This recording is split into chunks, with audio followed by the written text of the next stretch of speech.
Chapter 1 Problem Child. Chapter 1 The Problem Child. They say your life flashes before your eyes right before you die. But that didn't happen to me. There was no slow motion reel of childhood memories. No poignant last thoughts. No final goodbyes whispered to the void. Just a sudden, jarring stop. 1 second, I was crossing the street like I had 100 times before. Earbuds jammed in, music blasting loud enough to drown out the world.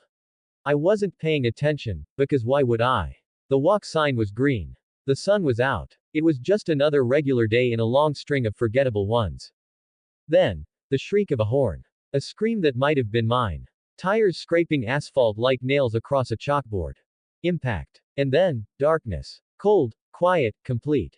But it didn't last. The silence cracked open with crying. Not just one voice, but dozens. Wails sharp enough to stab the eardrum. Babies. Newborns, screaming like the world itself was an offense to them. And then the light, white, blinding, hospital white. The air reeked of antiseptic and latex gloves. Something pressed against my skin. A hand. I opened my eyes, or maybe they opened on their own. A woman hovered above me, face flushed and soaked with sweat. Her hair stuck to her cheeks, her eyes wild and shining with something I couldn't place: fear, awe, disbelief. She said something I couldn't understand, and then I did what I was supposed to do. I cried. It wasn't a choice. It was instinct. A newborn's first breath. My lungs burned. My throat ached. Because somehow, impossibly, I was alive again. Not metaphorically. Not some second chance or spiritual awakening. I was actually born. New flesh. Tiny limbs. Zero memories in my tiny brain, except I wasn't exactly empty. Not entirely. The name they called me at the orphanage was Lucas. No last name. Just Lucas. The file says I was found on the front steps of St. Augustine's Children's Home at 2 days old, in the early hours of October 6, 1995. No one saw who left me. There was no note, only my name. No clues. Just a shivering bundle in a threadbare blanket, wailing loud enough to wake the entire dormitory. The staff assumed I was a fluke, another abandoned infant. The city has a system for kids like me: a report, a file, a government-issued ID number. Then the waiting. Waiting for someone, anyone, to come looking. No one ever did. I don't remember my first few years, not really. But I remember feelings. The sensation of being watched. The strange sense that I didn't belong, not just in the orphanage, but in the world. Like I'd been cut from a different thread. By the time I was 3, those instincts sharpened. By 5, I was sure of it. I was not a normal child. I could hear things. Not just the obvious: footsteps in the hallway, whispers in the next room. No, I could hear things no one else could.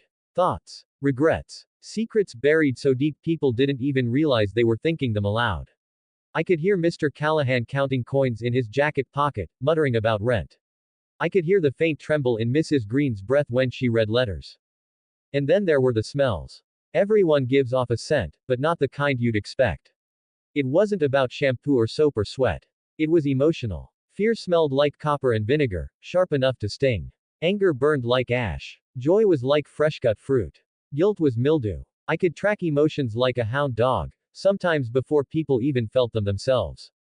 It was a curse. Imagine living in a dormitory with 20 other children, all of them radiating noise and scent and chaos. Their moods flooded the air like secondhand smoke.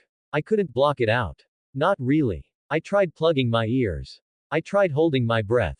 I tried hiding. None of it worked. Then came the strength. It started with small things: doors that slammed harder than I meant them to, toys that broke in my hands. But by 6, I was different enough for people to notice.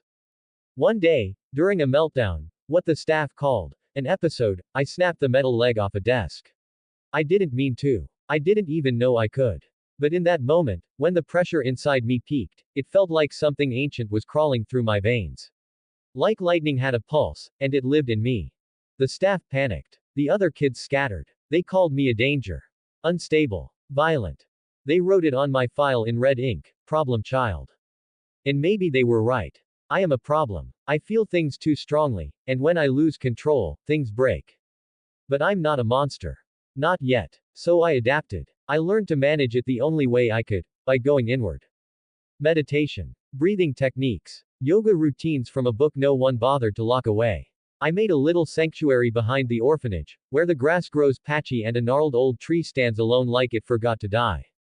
It's quiet there. Peaceful. My only safe space. That's where I was when it happened. Sitting cross-legged in the dirt, eyes closed, breathing slow and steady. Inhale. Hold. Exhale. Repeat. My mind had gone soft at the edges. My senses dimmed. Then, snap. A sound. A presence. Something slicing the air behind me. I moved on instinct, hand rising to shield my neck. Pain bloomed in my palm. I opened my eyes to see it. A dart, black and sleek, metal tip catching the light. Poison. Sleep came over me in waves, fast and final. I tried to stand, but my limbs betrayed me. The grass tilted. The sky melted. The ground yawned open beneath me. As darkness closed in, as everything went silent again, a single thought echoed louder than anything I'd ever heard. What the hell is happening to me? Chapter 2 Fog. Chapter 2 Fog. Waking up after being tranquilized isn't like waking up at all. It's more like clawing your way out of something deep and freezing, as if your consciousness has been trapped beneath the surface of a frozen lake, buried beneath layers of ice and silence. Everything is heavy, distant, muffled, and rising from it takes effort, like dragging your limbs through syrup, like remembering how to breathe. My eyelids fluttered open, slow and reluctant. The ceiling above me swam into focus, dull beige, stained with time and moisture, speckled with shadows. The kind of ceiling you only ever see in cheap roadside motels, where every corner tells a story you'd rather not know. A single wall sconce buzzed faintly, casting a weak, flickering light that made the corners of the room seem even darker. Everything smelled like bleach and old smoke and 1,000 unfamiliar people. The mattress beneath me was hard and unforgiving, wrapped in a polyester sheet that crinkled against my skin. It smelled sterile, almost aggressively so, like someone had tried too hard to erase the memories of whoever had been here before me. But underneath that harsh, chemical scent, there was something else. A hint of unease. Of transition. Motel. I pushed myself up, every muscle protesting. My body was slow to respond, dulled and heavy from whatever was used to knock me out. A distant ache radiated from my joints, like I'd slept wrong on every part of my body at once. My head, at least, was starting to clear, though not quickly enough for comfort. And then I realized, I wasn't alone. He stood silently near the door, a presence I hadn't sensed until that moment. Motionless. Watching. He looked to be in his mid-50s, but there was no softness to him. He was built like someone who took discipline seriously, the kind of man who started every day before dawn and didn't make excuses. Military, or something like it. His dark hair was buzzed close to the scalp, streaked with gray. His jaw was square and set with quiet confidence. His eyes, sharp, cool, calculating, were framed with crow's feet that spoke of experience, not age. He wore black jeans, black boots, a black leather jacket that creaked quietly as he breathed. And he didn't move. Not a twitch. Just stood there, eyes locked on me, the way someone might regard a dangerous animal behind glass, not afraid, but respectful of what it could do if provoked. I said nothing. Made no sound. I observed. My eyes darted around the room. Curtains drawn, windows sealed tight. No weapons in sight, at least not obvious ones. But he didn't need them. Everything about his stance said he was capable, more than capable. He was confident in his ability to act, if needed. And yet, despite everything, my heart didn't race. No panic. No rush of adrenaline. Just a strange, grounded calm. An alert stillness, like I'd trained for this. Like it was built into me. And that, more than anything, was the most unnatural part. I was 6. I shouldn't have felt this way. He broke the silence with a voice that was quiet but carried weight. You're pretty calm for a kid who just got kidnapped. I blinked. Still watching. Still measuring him. No fear. No confusion. Just curiosity. And something else. Because the longer I looked at him, the more certain I became. You don't smell like a threat, I said, my voice hoarse but steady. You smell like kindness and concern. That made him smile, a small, surprised grin, lopsided and amused. Huh. I've met grown werewolves with less developed senses than that. Werewolves. The word slammed into me with the force of a truck, knocking the breath out of my lungs. Not physically, but deep inside, something ancient, primal, stirred. Werewolf. I should have laughed. Should have scoffed or denied or run screaming from the absurdity of it. But I didn't. I couldn't. Because the moment he said the word, something shifted. Like he had spoken a spell. Like he'd handed me the last page of a book I didn't know I'd been reading. And suddenly, all the pieces that never quite fit before, The heightened senses, the bursts of strength, the outbursts of rage that came from nowhere, clicked into place. I'm a werewolf, I said, the words barely a whisper. But it wasn't a question. It was a recognition. A truth that had always been buried inside me, curled up and asleep, just waiting for someone to speak its name and wake it. He was studying me closely now, gauging my reaction. Looking for cracks. You didn't flinch, he said quietly. I didn't need to. I glanced down at my palm, where the dart had struck me. A small red welt. Faint, but still there. Why? He shrugged with a kind of tired honesty and offered a crooked grin. Why? Because you're a 6-year-old werewolf living in a packed orphanage. One day soon, probably during a full moon, you're going to lose control. And when that happens, people are going to get hurt. Maybe even you. He said it like it was just a fact. Not a threat. Not an accusation. Just the truth, plain and heavy. There was no malice in his voice. Only concern. Like he wasn't just trying to explain, he was trying to protect me from what was coming.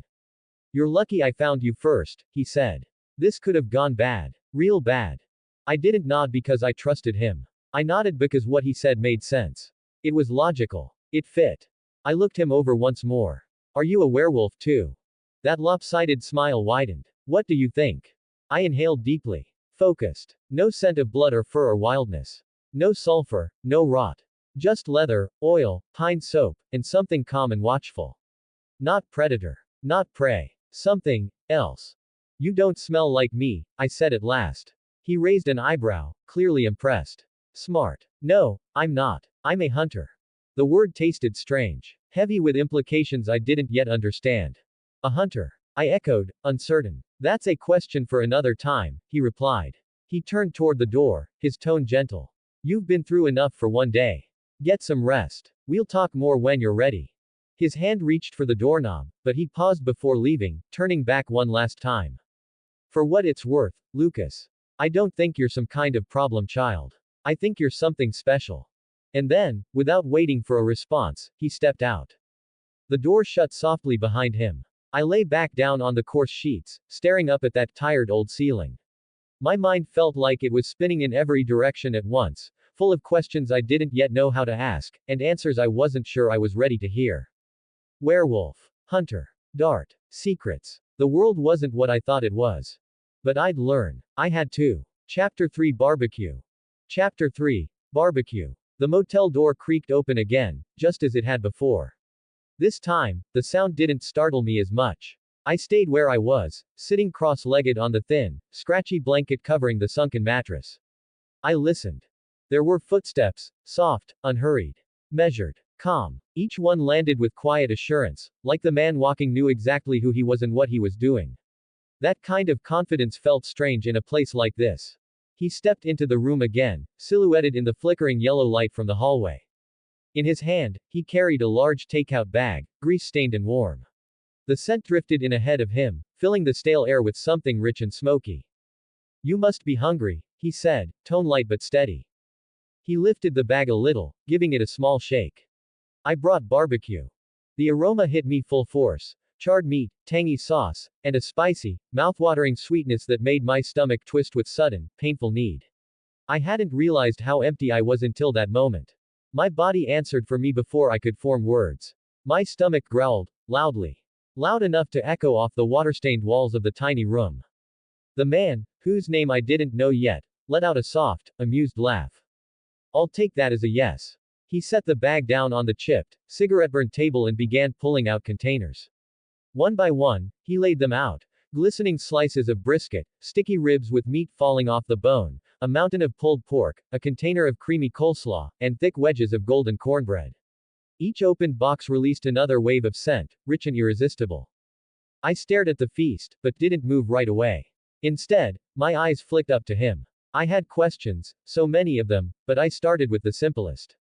I don't even know your name, I said, my voice quiet, almost unsure in the silence that followed the unpacking. He looked up from the food, pausing halfway through unwrapping a rack of ribs. His eyes were dark but not unkind. Richard, he said simply. I nodded slowly, my gaze drifting back to the table. That's a lot of food. Kind of overkill for just 2 people. Richard smirked and shook his head, clearly amused. Don't play dumb, kid. You might look like a normal boy, but everything underneath that skin of yours, your muscle fibers, your bones, even your internal organs, they're all different. You're built for more. That means your metabolism burns through calories faster than a bonfire in a windstorm. I raised an eyebrow, skeptical but curious. He leaned against the edge of the table, picking up a piece of cornbread and tearing it in half. The good news, he continued, is that your body's also ridiculously efficient. You don't need to eat like 10 people, just like 3. Maybe 4, if you're healing from something. That explained a lot more than I wanted to admit. I reached out and grabbed a piece of cornbread, the warmth seeping into my fingers, and muttered without looking up, I used to sneak into the kitchen at the orphanage. After lights out. Took whatever I could find. Richard gave a small snort of laughter, not unkind. You don't have to sneak around for food with me, Lucas. You're safe now. Eat as much as you want. So I did. The silence between us as we ate wasn't awkward. It was surprisingly easy. Like neither of us needed to fill the space with words. Just the sound of chewing, containers opening and closing, sauce being licked from fingers. The food was incredible: smoke, meat, salt, heat, sweetness. Every bite felt like my body was relaxing, letting go of tension I hadn't realized I'd been carrying. Eventually, I slowed down enough to ask the question that had been sitting at the edge of my thoughts since I woke up here. How did I become a werewolf? Richard glanced at me, then reached for a napkin and wiped his hands before answering. There are only 2 ways, he said after a moment. You're either born a werewolf, or you get bitten. I nodded slowly, bracing myself. He looked me dead in the eye. You were born this way, Lucas. No sane werewolf would ever bite a child. Your body wouldn't survive the transformation, it would tear you apart before it finished. His words hit harder than I expected. I swallowed a lump in my throat, then looked down at my plate. He continued, his voice softer now. I looked into the hospital records where you were born. There wasn't much left. Records were spotty. All we know is that your mother was young, 17. No mention of a father. Honestly, she probably had no clue what you were. Just a scared girl trying to make sense of an impossible choice. I froze mid-bite, fork hovering just inches from my mouth. The food no longer seemed quite as comforting. So, she didn't leave me because she was afraid of what I was. She didn't abandon me because I was a monster. She left because she just didn't want me. Somehow, that was worse. Richard must have noticed the shift in my expression. He reached across the table and placed a hand on my shoulder, firm, grounding, but not forceful. Listen to me, Lucas. None of that, none of it, is your fault. You didn't choose to be born, and you sure as hell didn't choose to be different. That doesn't make you wrong. I didn't respond. I just nodded faintly and kept eating, chewing more slowly now. Eventually, when the containers were mostly empty and the silence had stretched out again, I asked, what about the orphanage? Richard didn't hesitate. Handled, he said simply. The people there won't even notice you're missing for a while. And in less than a week, someone will stop by, someone who's very good at what they do. After that, all their memories, all their files, everything will say the same thing: you got adopted. Simple as that. I didn't ask how. Deep down, I already knew I didn't want the details. Some things were better left vague. I just gave a small nod, absorbing it. And me? I asked at last. What happens to me now? Richard leaned back in his chair, the wood groaning under his weight. Now, he said, I take you to someone I trust. A friend. She'll look after you for a while, teach you what you need to know, help you get control of what's inside you. Until you're ready to take care of yourself. I studied him for a moment, trying to sense if there was anything false in what he'd said. But his face was open, honest. No lies. And for the first time since I'd woken up in that motel room, sore and confused and angry. I felt something I hadn't felt in 6 long years. Peace. Chapter 4 Codes. Chapter 4 Codes. I woke slowly, my eyes blinking open to a dull gold glow bleeding in through the slats of the motel curtains. The sun was already up, casting thin lines of light across the faded carpet, and the low, mechanical drone of the air conditioner filled the room with a kind of background static. It clicked and rattled intermittently, like an old man with bad joints trying to stretch after a long nap. The hum was oddly comforting. My eyes reached out instinctively, and found nothing but rumpled sheets and the impression of a body long gone cold. The other bed beside me was empty. Richard had left. But strangely, the panic I would have expected didn't come. No knot tightening in my stomach. No sharp spike of anxiety. Not like yesterday. Instead, I just lay there for a moment, breathing. Then I stretched, yawned, and finally swung my legs over the side of the bed. I was still wearing the same clothes from the day before, creased, a little grimy, but familiar. The bathroom was dim and smelled faintly of mildew, but it wasn't the worst motel bathroom I'd seen. I turned on the shower and let the water heat up while I stared at my reflection, hair a mess, eyes still shadowed with sleep. When I stepped under the stream, it was hotter than I expected, almost scalding. But I didn't move away. I let it beat down on my skin like rain pounding on a tin roof. For a few minutes, I just stood there, letting the warmth do its work. The tension in my shoulders, left over from the dart, the panic, the sheer confusion of being yanked out of the life I knew, finally began to ease. The fog in my head lifted, and I felt the tight coil inside me begin to unwind. When I stepped out, dripping wet, I reached for the threadbare towel hanging on the rack. It smelled like a mix of bleach and cigarettes, but it did the job. My clothes went back on piece by piece, still no luggage to change into, still no plan, still no idea what was coming next. I opened the bathroom door and froze. Richard was there. He was crouched beside the bed, hunched over a duffel bag, fingers working quickly as he zipped it closed.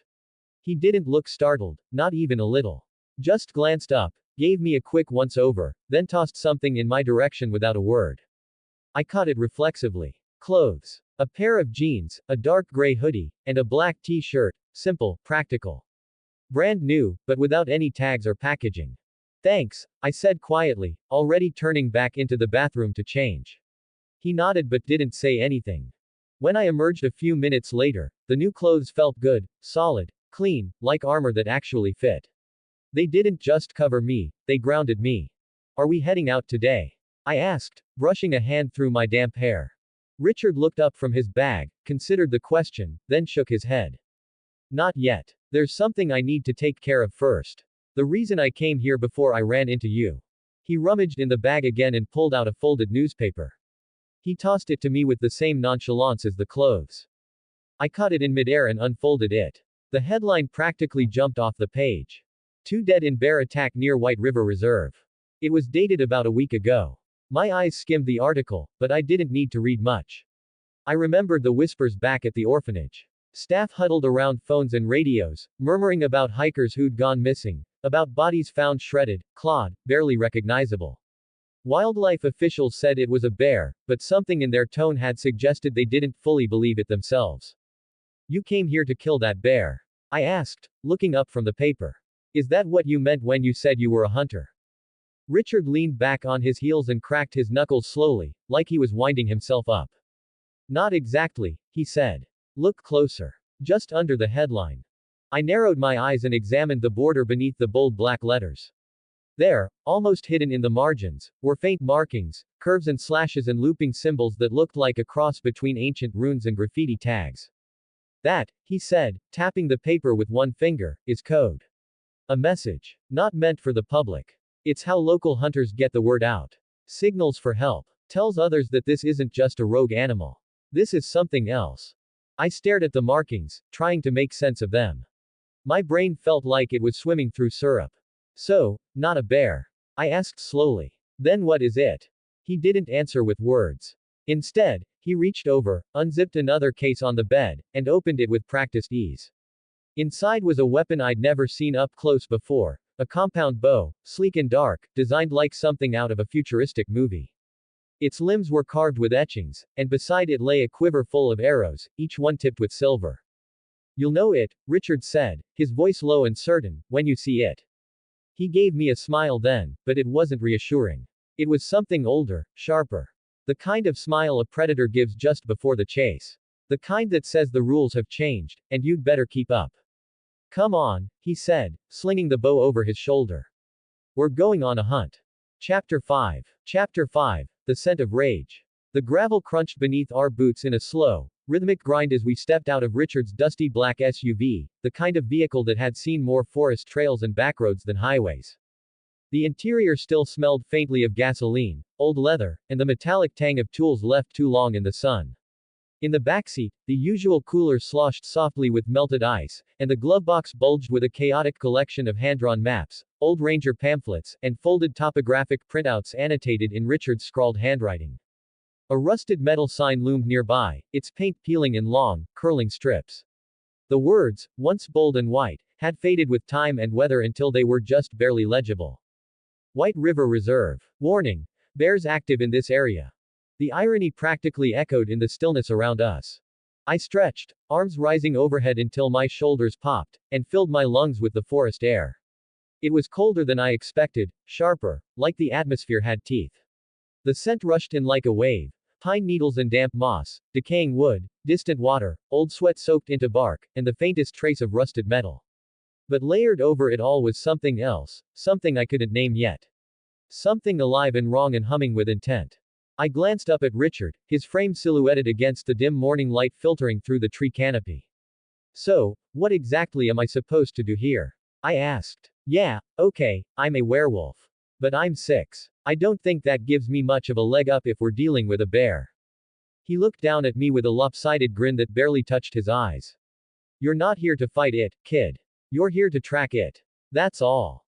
With an easy flick of his wrist, he tossed me a clear plastic evidence bag. I caught it out of reflex. Inside was a jagged scrap of torn fabric, dull gray, crusted with dried blood and smeared with something darker, like dirt or oil. It looked like it had once been part of a lightweight hiking jacket, the kind sold at outfitters with names like Eco Shell and Mountain Flex. That came off one of the victims, Richard said, his voice quieter now. If we're lucky, the bear's scent is still on it. I stared at the bag for a moment, then back at him, my eyebrows rising. So I'm your bloodhound now. He let out a low chuckle. Hey, I could have spent the past few days combing through miles of forest on foot. Then I happened to stumble on a werewolf kid dumped at an orphanage. Lucky me. Think of this as a hands-on learning experience. I rolled my eyes hard enough to strain a muscle, but kept quiet. Instead, I opened the bag and leaned in. The scent rushed into my nose like a punch to the face. The first wave was familiar, human. Male. Late 30s, maybe early 40s. Sweat, sunscreen, trail mix, and a lingering trace of deodorant that wasn't working nearly as hard as it should have. But underneath the mundane, beneath the surface layers of dirt and fabric and skin oils, there was something deeper. Sharper. A flash of fear, pure, animal, unfiltered. Panic baked into every fiber of the cloth, like it had been screaming when it tore. And then it hit me. The bear. It wasn't a smell, not in the normal sense. It was more like a vibration, a frequency that bypassed the nose and went straight to the gut. It felt low and pulsing, like the sub-bass in a horror movie score. Musk, yes. Fur, yes. Blood. But that wasn't what stopped my breath. It was the rage. Raw, blistering, ancient. It wasn't the fury of a startled animal or a hungry predator. This was something deeper. Something irrational and consuming. Not directed. Not purposeful. Just violence, barely leashed, begging for a reason to be unleashed. You get anything? Richard asked, his voice barely audible over the forest stillness. I nodded slowly, blinking as if waking up. Yeah, I whispered. I got it. Without another word, we moved forward, stepping past the sign and into the trees. The forest swallowed us almost immediately. Towering trunks loomed like silent sentinels. The light dimmed, birds called from unseen branches, and insects buzzed in frantic rhythms all around us. The path faded into underbrush within minutes, and Richard took the lead, carrying a slim black case in one hand and a duffel bag slung across his back. I followed, the scent like a thread winding through the woods, tugging me forward. Time passed in a blur of movement and breath. An hour. Maybe more. Then I stopped. There, I said, my voice thin and stretched. Richard followed my gaze. Up ahead, nestled in a shallow clearing, something massive rested on the ground, a bear. Or it would have been, if the term, bear, could still apply. Blackford, yes, but wrong. Wrong in size. Wrong in proportion. It was massive, nearly the size of a polar bear, easily tipping 1,000 pounds. Its coat was mottled and uneven, patches of dark fur interrupted by pale swaths, like oil and ash had mingled on its hide. Its breathing was slow, steady, but something about the rhythm prickled the back of my neck. It was sleeping. Out in the open. No den. No cover. No attempt at concealment. Just lying there, exposed, as if it didn't care who or what saw it. No creature in the wild did that. Not unless it had no reason to fear anything, or anyone. I focused, reaching deeper into my senses, trying to make sense of what I felt. The bear radiated vitality. Every breath felt like a small quake through the earth. Its body thrummed with strength. But layered beneath that was a different scent, one that didn't match what I was seeing. Decay. Faint but unmistakable. Like something had died inside it long ago, and no one had told the body to stop moving. Alive, but rotting. Old, but full of vigor. Sleeping, but seething with rage barely contained. My instincts screamed at me. Every part of me, from the wolf to the boy, wanted to turn and run. To get away. To escape. If it wakes up, I whispered, unable to finish the thought. Richard didn't answer. He didn't need to. He knelt without a sound, setting the case down and flicking it open. Inside was his bow, sleek, black, custom-made, and a set of silver-tipped arrows nestled in foam. With practiced ease, he pulled one free, knocked it, and drew the string back in a single fluid motion. His eyes never left the bear. The forest held its breath. And just like that, the hunt had begun. Chapter 6 Hunt. Chapter 6 The Hunt. The arrow released with a sharp, snapping twang, a sound as sudden and final as the crack of thunder. It surged forward with a violence that almost defied physics, slicing through the dense woodland air like a lightning bolt let loose from the sky itself. I didn't even realize I'd stopped breathing until the chill of held breath prickled at my lungs. It moved so fast it was a blur, just a flash of steel and fletching vanishing into the green. I was watching it, eyes locked on its path, but even then, I could barely follow. 1 second it was knocked, the next it was gone. I should have known it would be a kill shot. By all rights, it should have been. But it wasn't. A moment before the arrow could reach its target, the bear, a massive, hulking shape half-lost in the undergrowth, jerked awake as though some unseen force had warned it. It roared, a sound that wasn't just loud, it was cataclysmic. Like the sky itself had split open. Like thunder with teeth. The cry of something ancient and furious and wrong. The arrow didn't miss, it struck true, burying itself deep into the beast's chest. But the angle was off. Too high. Too far left. It missed the heart. And somehow, impossibly, that mattered. Because the thing didn't stop. It didn't even slow. My eyes widened. That arrow had sunk more than halfway into its body. That wasn't a standard hunting arrow, not by a long shot. In Richard's bow. That wasn't some casual tool you'd use to bring down deer. That was something else entirely. A weapon of war disguised as wood and string. Something built to bring down fortress gates, or monsters. The bear, if it could still be called that, snarled, eyes wild with fury. The pupils burned with something unnatural, and its mouth frothed with rage as it lunged forward, every muscle in its towering form driving it straight at us. Straight at me. Time shattered. Everything moved too fast. My body reacted before I even thought to move. Instinct kicked in and shoved me into action. I dove backward, tucking into a roll that carried me behind the thick trunk of a nearby tree.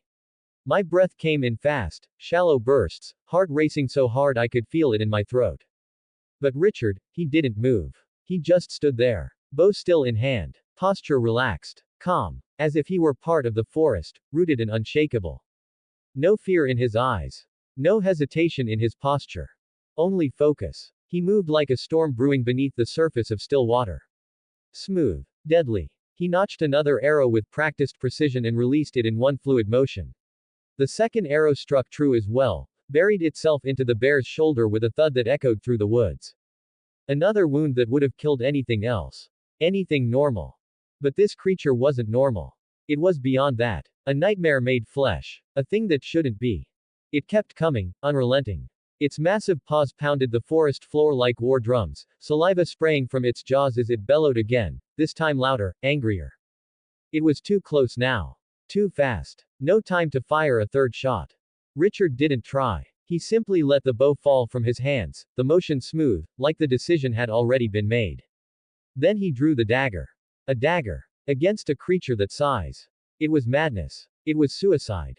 My breath caught in my lungs as I watched him, disbelief turning my blood to ice. The blade gleamed silver in the fading light, clean, sharp, deadly. But still, just a dagger. Was he insane? No. He was something else entirely. He moved. Not like a man, more like a ghost given form. His steps were impossibly fast, deliberate, elegant. There was no wasted energy, no panic, no second guessing. Only clarity. The bear lunged, one enormous paw sweeping toward him with the power to crush a car. But Richard was already moving, already gone. He slid just outside the arc of the attack, impossibly close, so close that the beast should have torn him in half. But it didn't. He stepped through the attack, under it, around it, the dagger flashing like a streak of moonlight. It bit into the bear's bicep, slicing through thick hide and muscle with terrifying ease. The bear shrieked in pain, a guttural, otherworldly noise that made the air vibrate. Another slash. And another. Each movement was a symphony of skill. A dance of death choreographed by someone who had done this before. Dozens of times. Hundreds. He wasn't fighting. He was hunting. The bear swung again, teeth gnashing, claws swiping at the air where he'd been, but Richard was never there. He was already somewhere else, each dodge timed to the inch, each cut drawing blood. Slowly, methodically, he dismantled the beast, one wound at a time. And with every hit, the creature slowed. It bled. It staggered. Its fury burned bright, but its body was betraying it. Then it made its final mistake. It lunged, jaws open, aiming to end him with a single bite.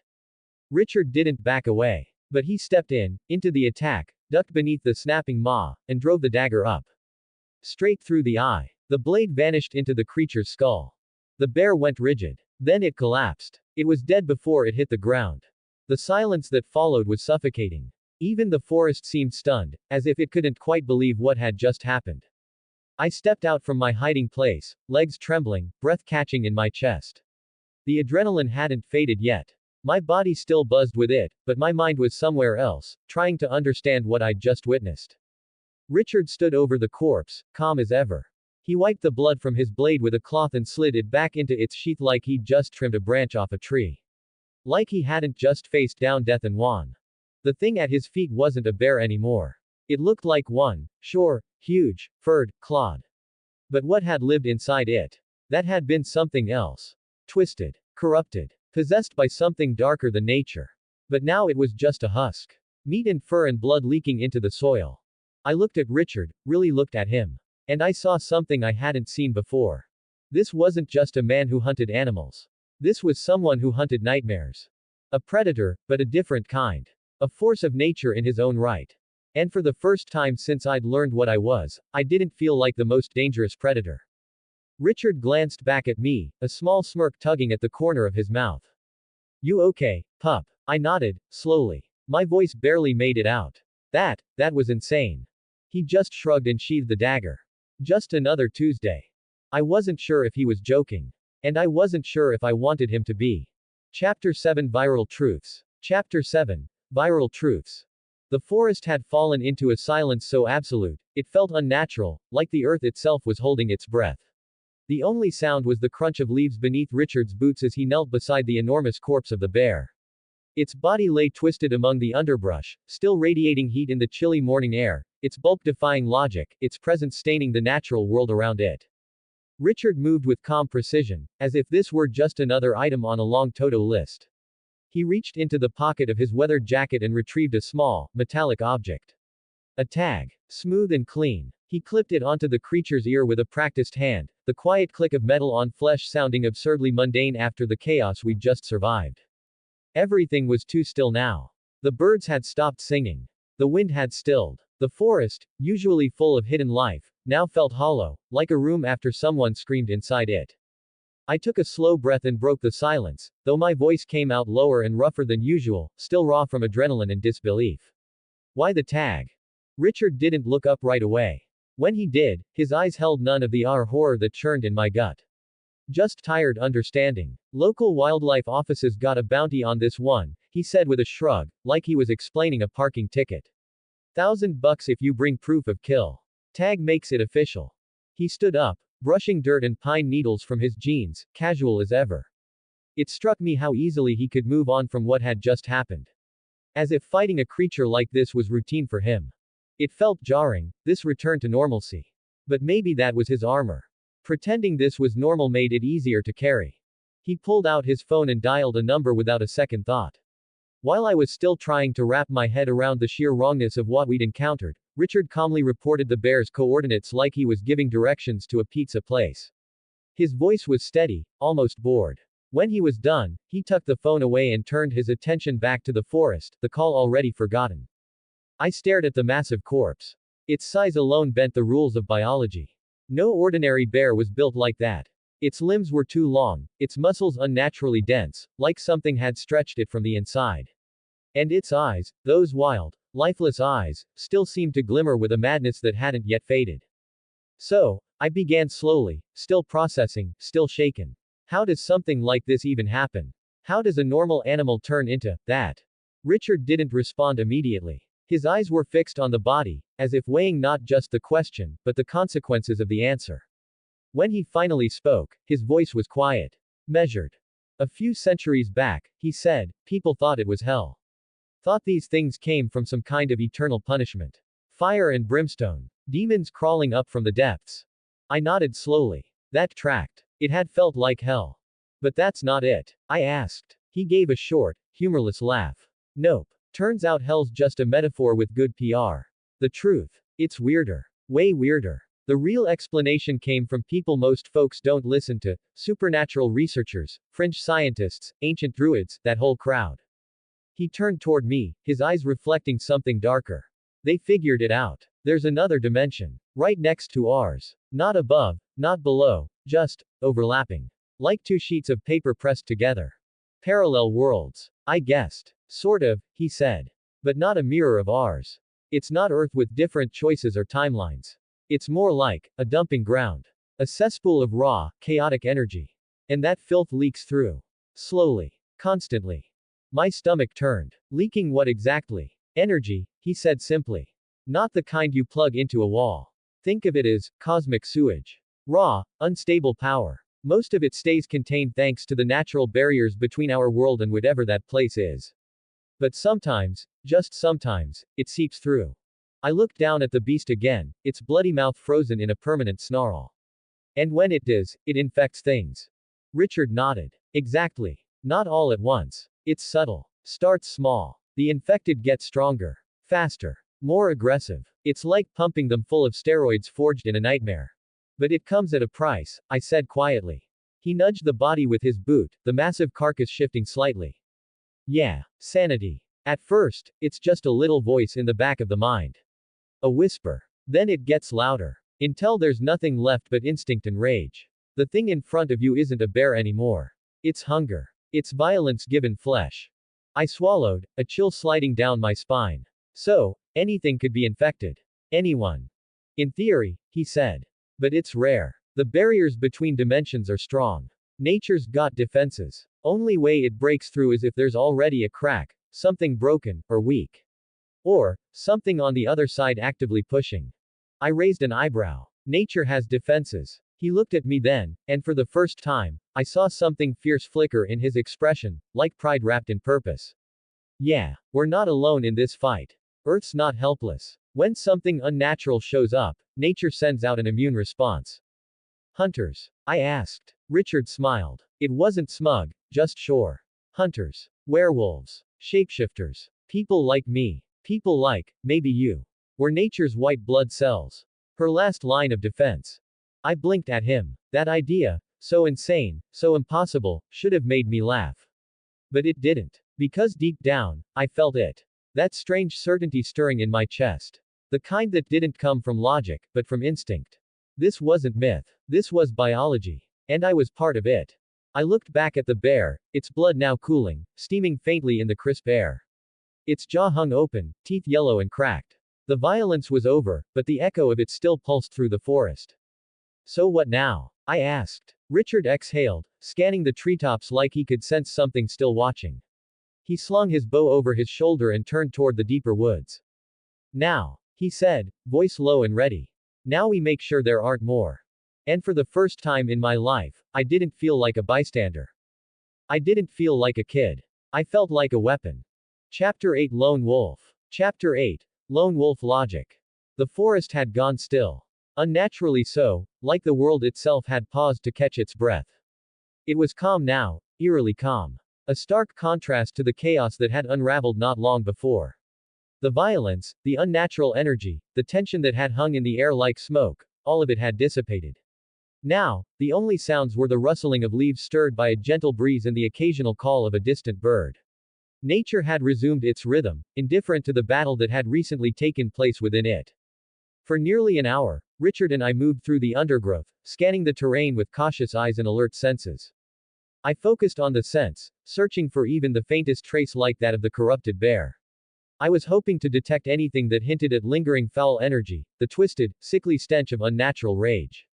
But there was nothing. The air was clean. It carried only the usual scents of the wild, the earthy musk of damp foliage, the woody aroma of tree bark, and the faint, musky trails of animals that had passed through long before us.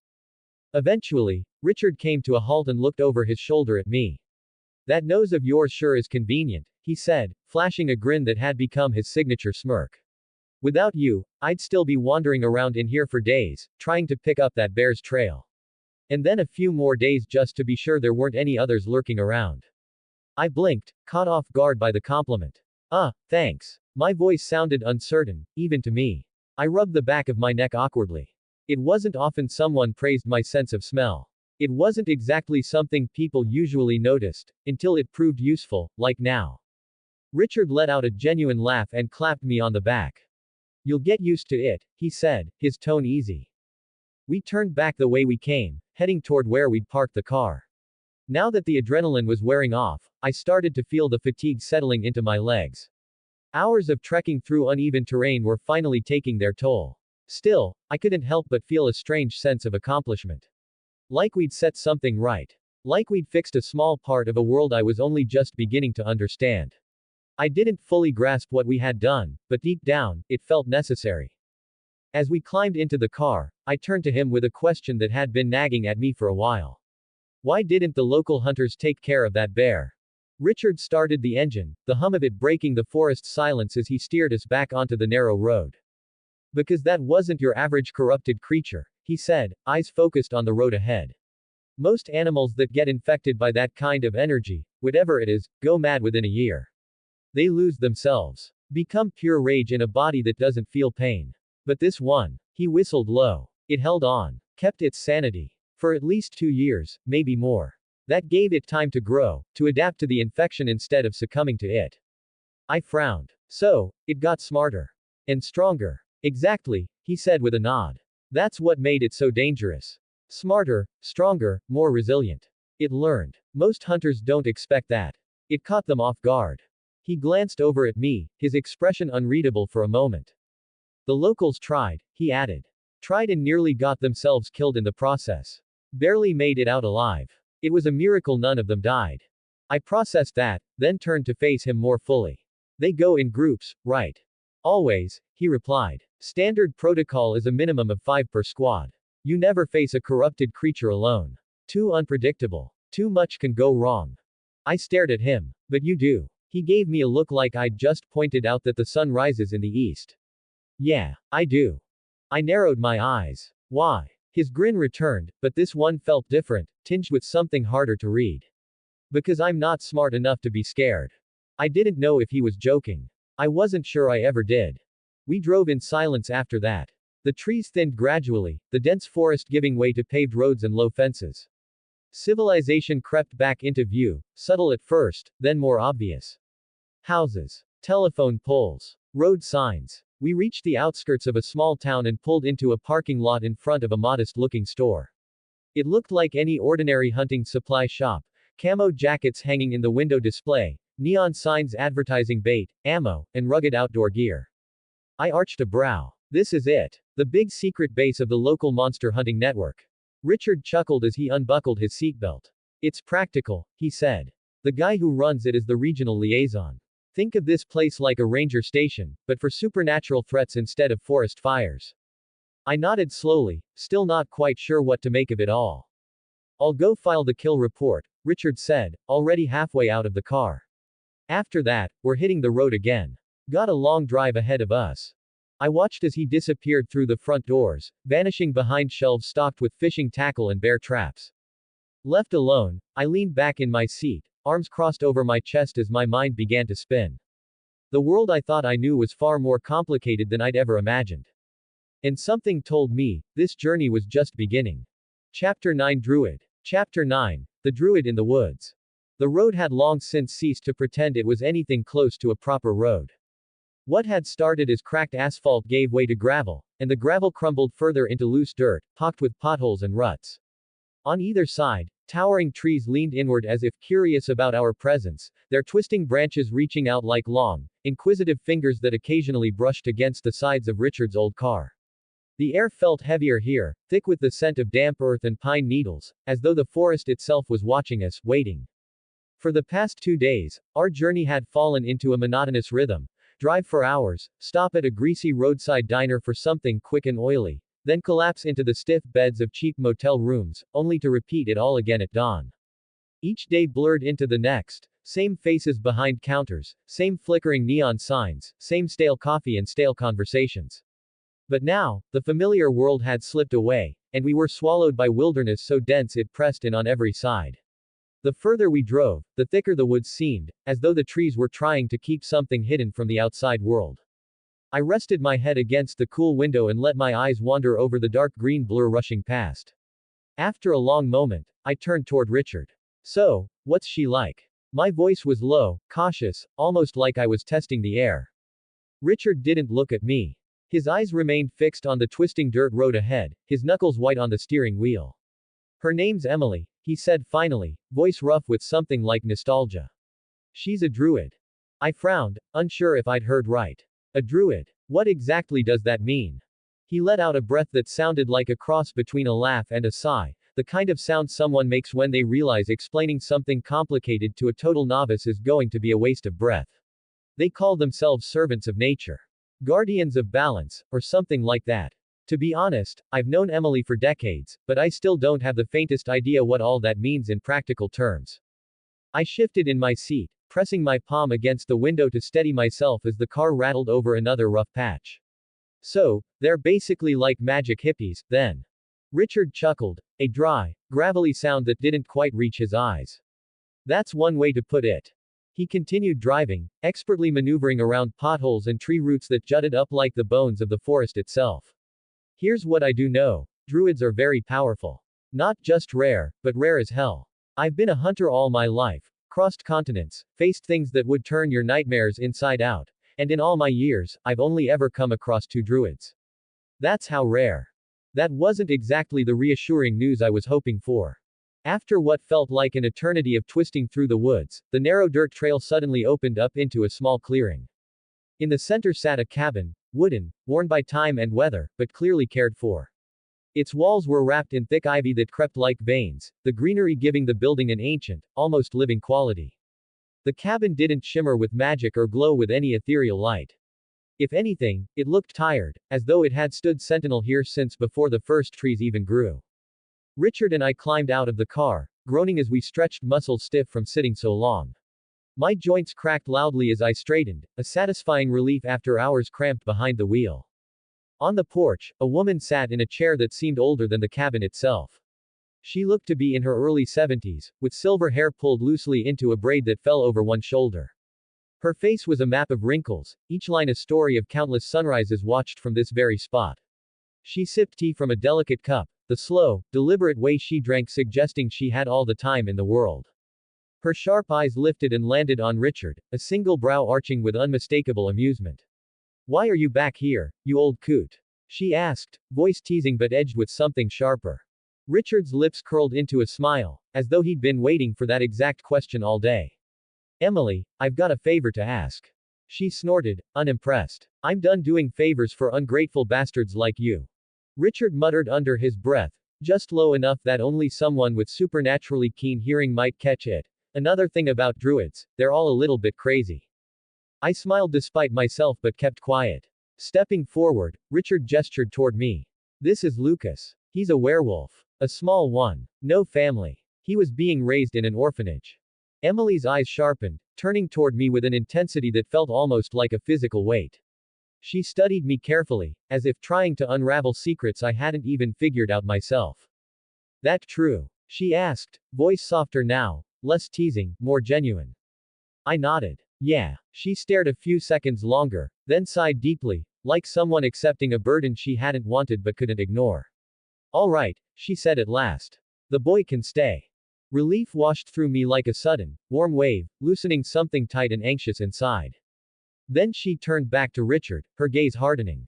But I don't want you anywhere near my house.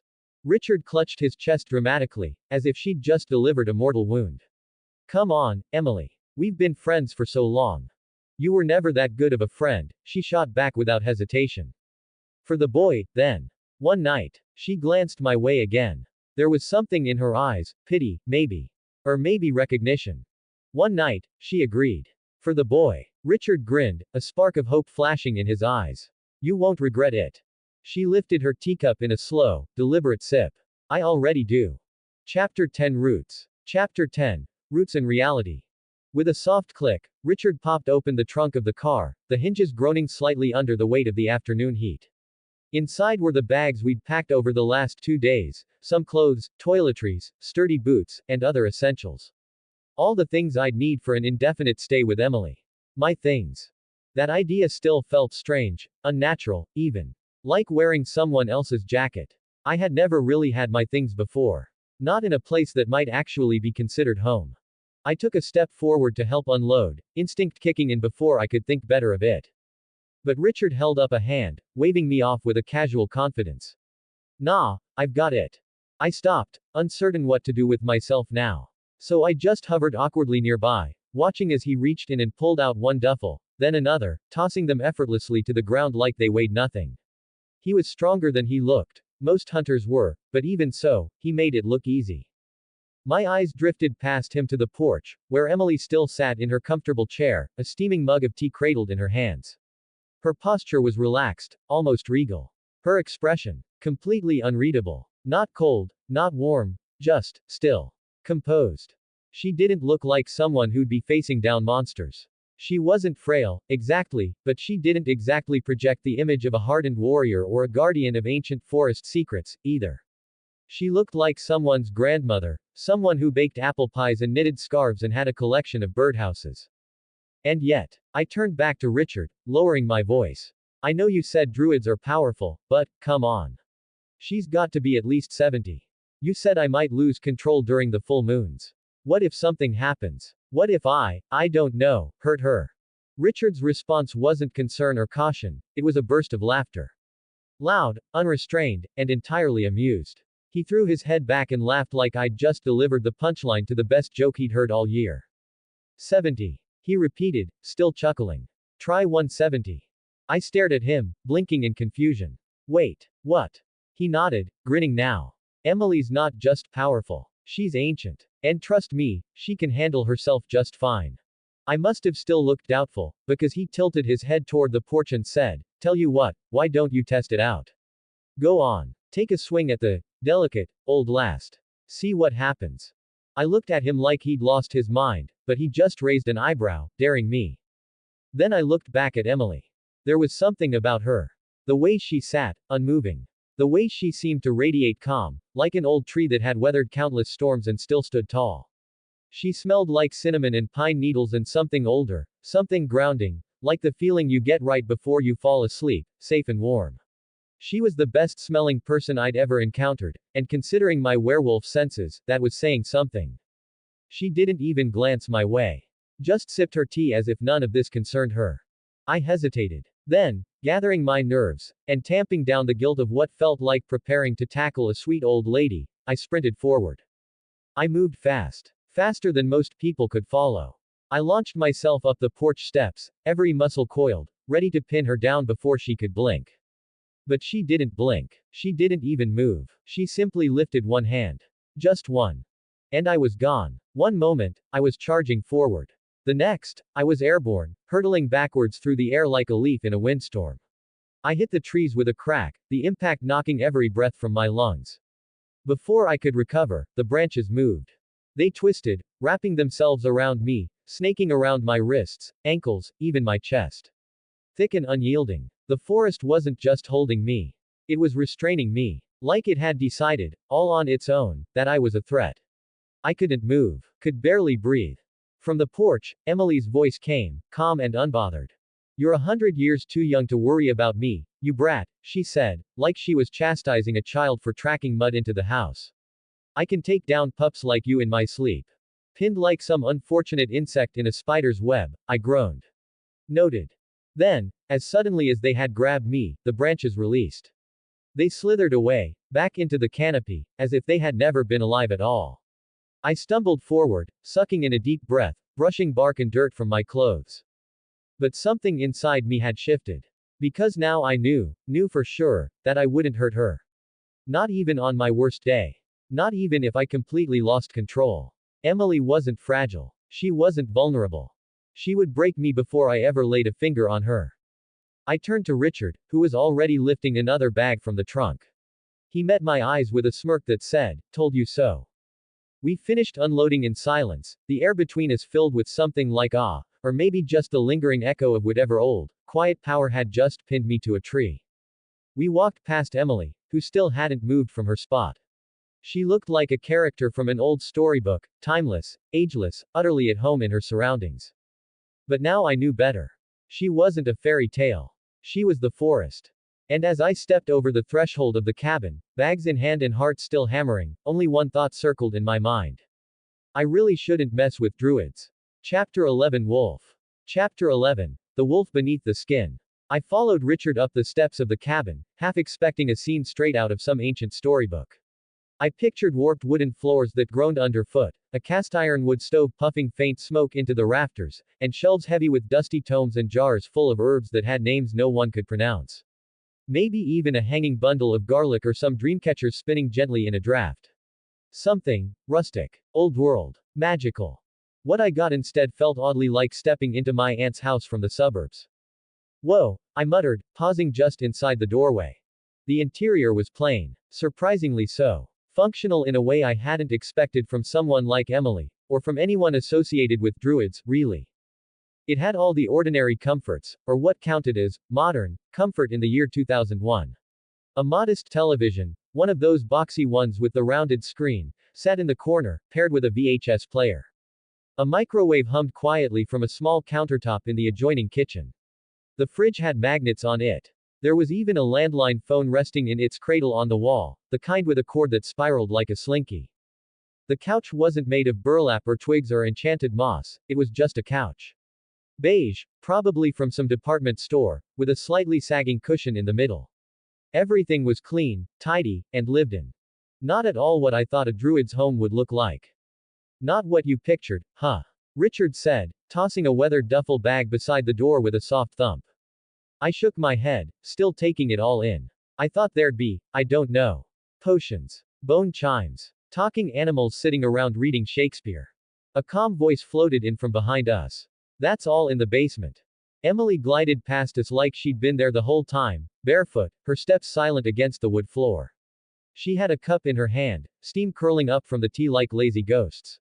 She didn't look at me when she spoke, just kept walking as if she already knew where I'd be. You'll take the guest room, boy, she said. Hasn't seen a soul in years, but I'm not about to make a kid sleep out on the porch. Even if he's half wolf. Richard snorted, amused. She didn't wait for a thank you. We moved down a short hallway that branched off from the main room. It was narrow, but well lit, with simple framed prints on the walls and a rug that muffled our footsteps. Richard reached for a wooden door near the end and pushed it open. We were met with a heavy wall of dust. Every surface looked like it had been dusted once, then forgotten for a decade. Cobwebs hung in every corner like limp party streamers from some long-dead celebration. There was something in the corner that might have been a sock, or maybe an ancient relic.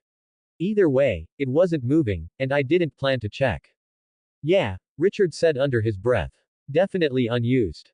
Emily came again, this time right behind us. I hadn't even heard her approach. She took one look at the room, wrinkled her nose slightly, then casually lifted one hand and snapped her fingers. There was a sharp whoosh. Like a sudden gust of wind rushing through the room, except the windows were shut. Dust shot into the air, swirling and dancing in chaotic patterns before vanishing entirely. The cobwebs crumbled into nothing, and the grime on the floorboards peeled away like shedding skin. When the air cleared, the room was spotless. Clean. Somehow cozy, in a humble sort of way. I stared, stunned. Okay, I said. That was cool. It wasn't luxurious or anything. There was a bed with a wooden frame and neatly folded quilt. A dresser that looked handmade. A small desk tucked into the corner, probably more decorative than practical. But it was warm, quiet, safe. And as Richard dropped my bag on the mattress, I felt something unfamiliar settle in my chest. It felt like a place that might one day be mine. He gave my shoulder a light pat. Get comfy, kid. As he left the room, I heard Emily call out from the living room, her voice sharp and casual at the same time. You're taking the couch, Richard. Or I'll happily toss you into the woods like the trash you are. Richard didn't miss a beat. Love you too, Em. I smiled to myself as I sat on the edge of the bed. It wasn't much. But after the orphanage, after the motel, it was enough. It felt like the beginning of something new. Emily told Richard he could stay one night. Naturally, that turned into 2. Then 3. She never said it aloud, but I had the feeling she was used to him overstaying his welcome. Not that I minded. In those first few days, I started learning things. Little things. Big things. Things that stuck. First, Emily didn't believe in sugarcoating. Her words could peel paint if she wanted them to. She called me, pup, more often than she used my name and had absolutely no problem telling Richard, loudly and often, that he approached peril the way most people approached free samples, enthusiastically and without hesitation. Second, she wasn't entirely wrong. Third, underneath her thorny edges, there was a surprising amount of kindness. She didn't say much, but she noticed everything. She brewed me herbal teas when I looked pale. She made breakfast before I even realized I was hungry. She left out a thick wool sweater on a chilly morning without a word, just draped over a chair like it had appeared by accident. By the third morning, I found myself thinking something that should have terrified me. I could get used to this. I could actually stay here. That was the day everything changed. I jolted awake just before dawn, my body drenched in sweat. My heart pounded like it was trying to punch its way through my ribs. My hands trembled. My chest ached, not from pain exactly, but from something deeper. Heavier. Something that felt like pressure, like a storm building inside my bones. It wasn't illness. It wasn't fear. It was movement. Something deep within me, shifting.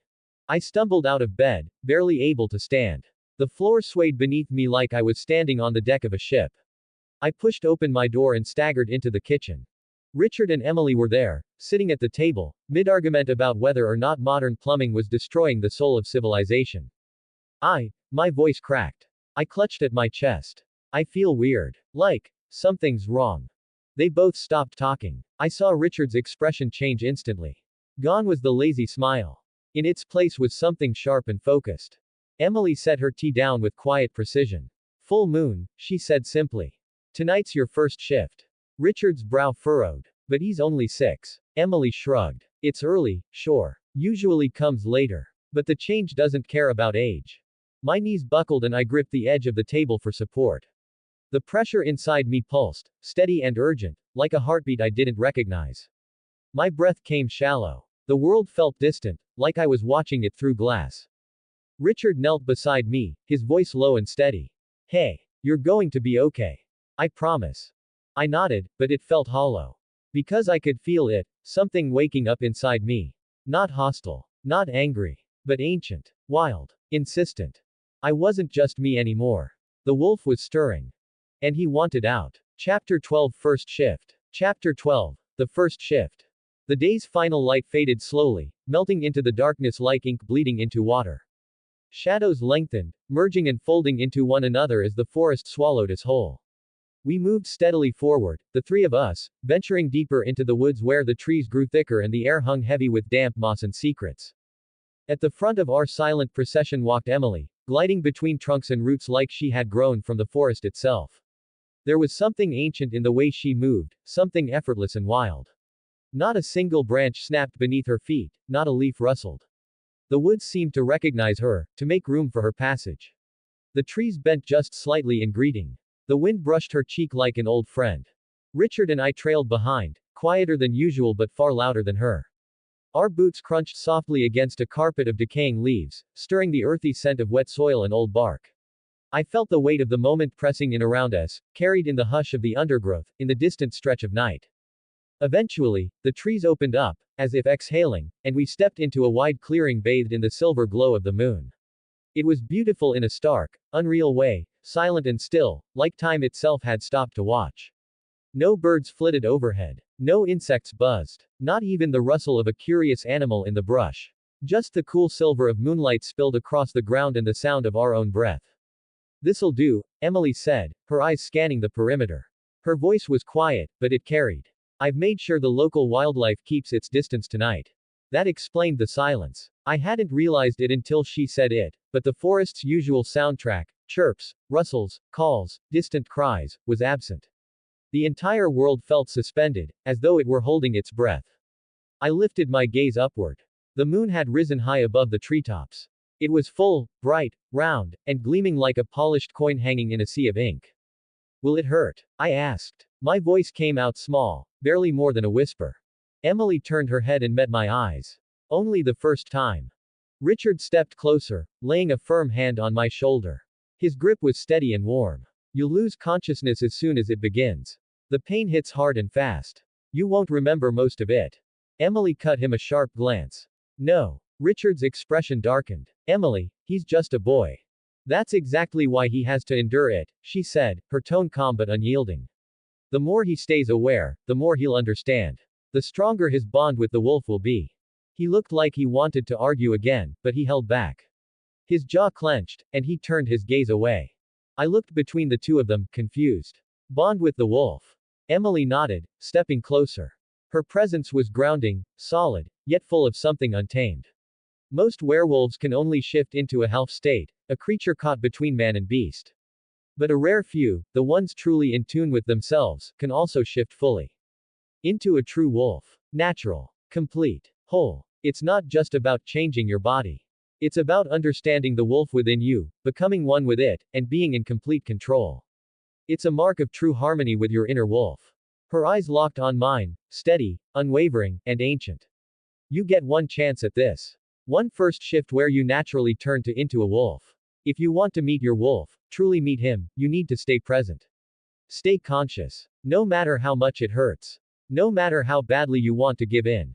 It was then that I understood what was really happening. Richard didn't want me to suffer, he wanted to protect me from the agony.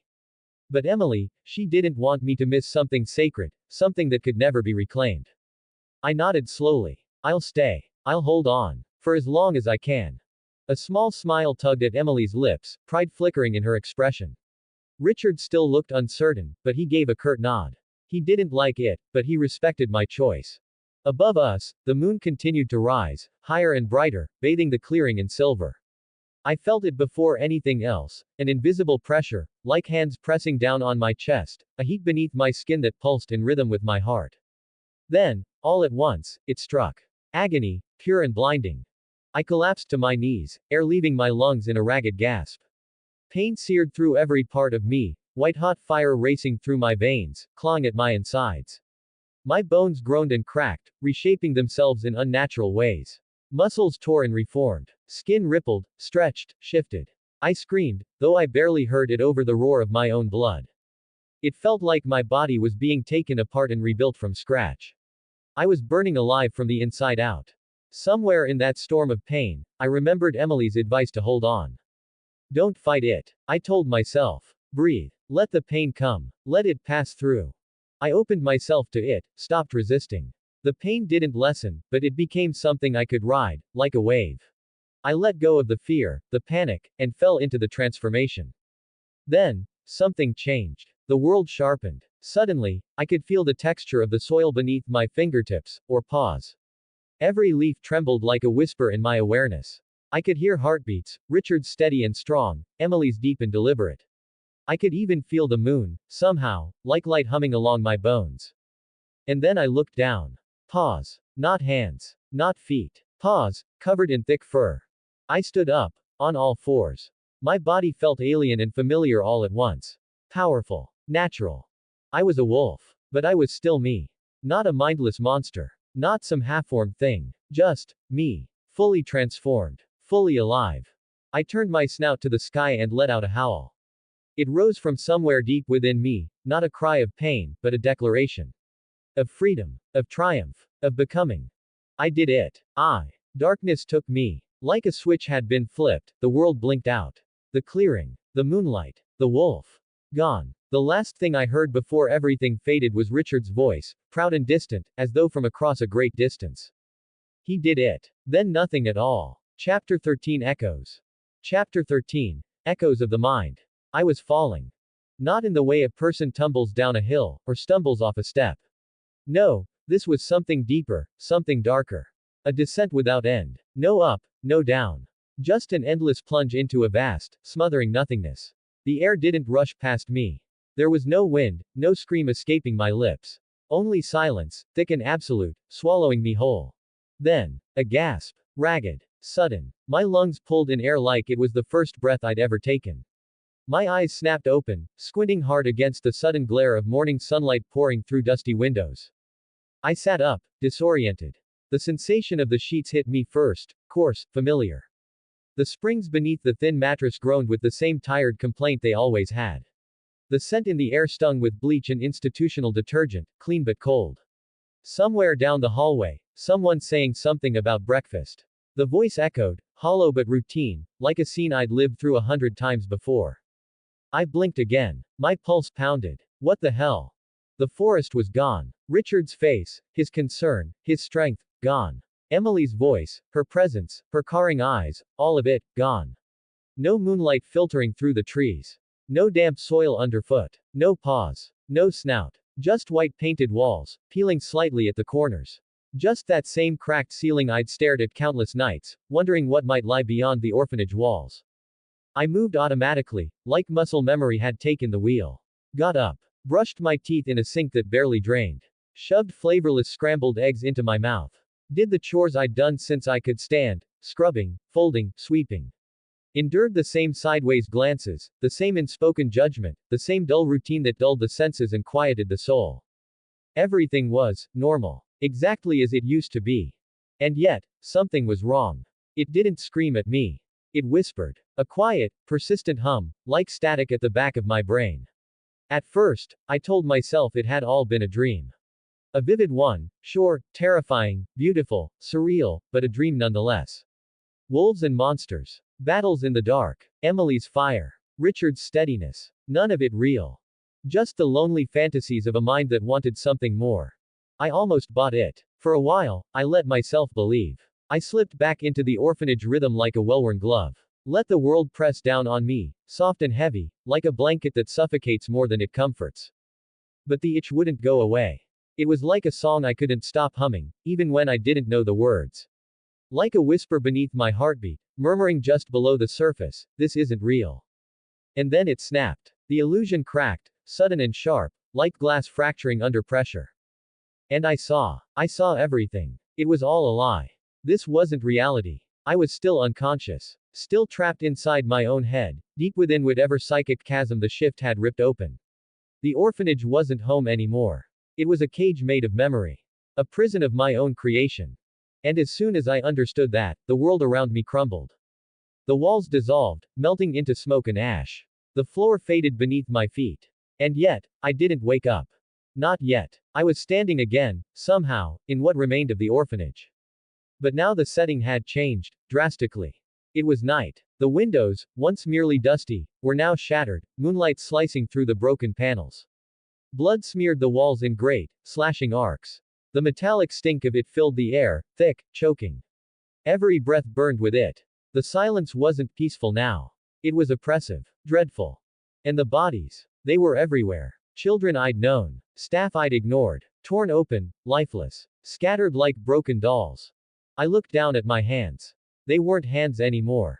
They were claws. Black, curved, glistening with blood. My fingers trembled, slick and foreign. My breath caught in my throat.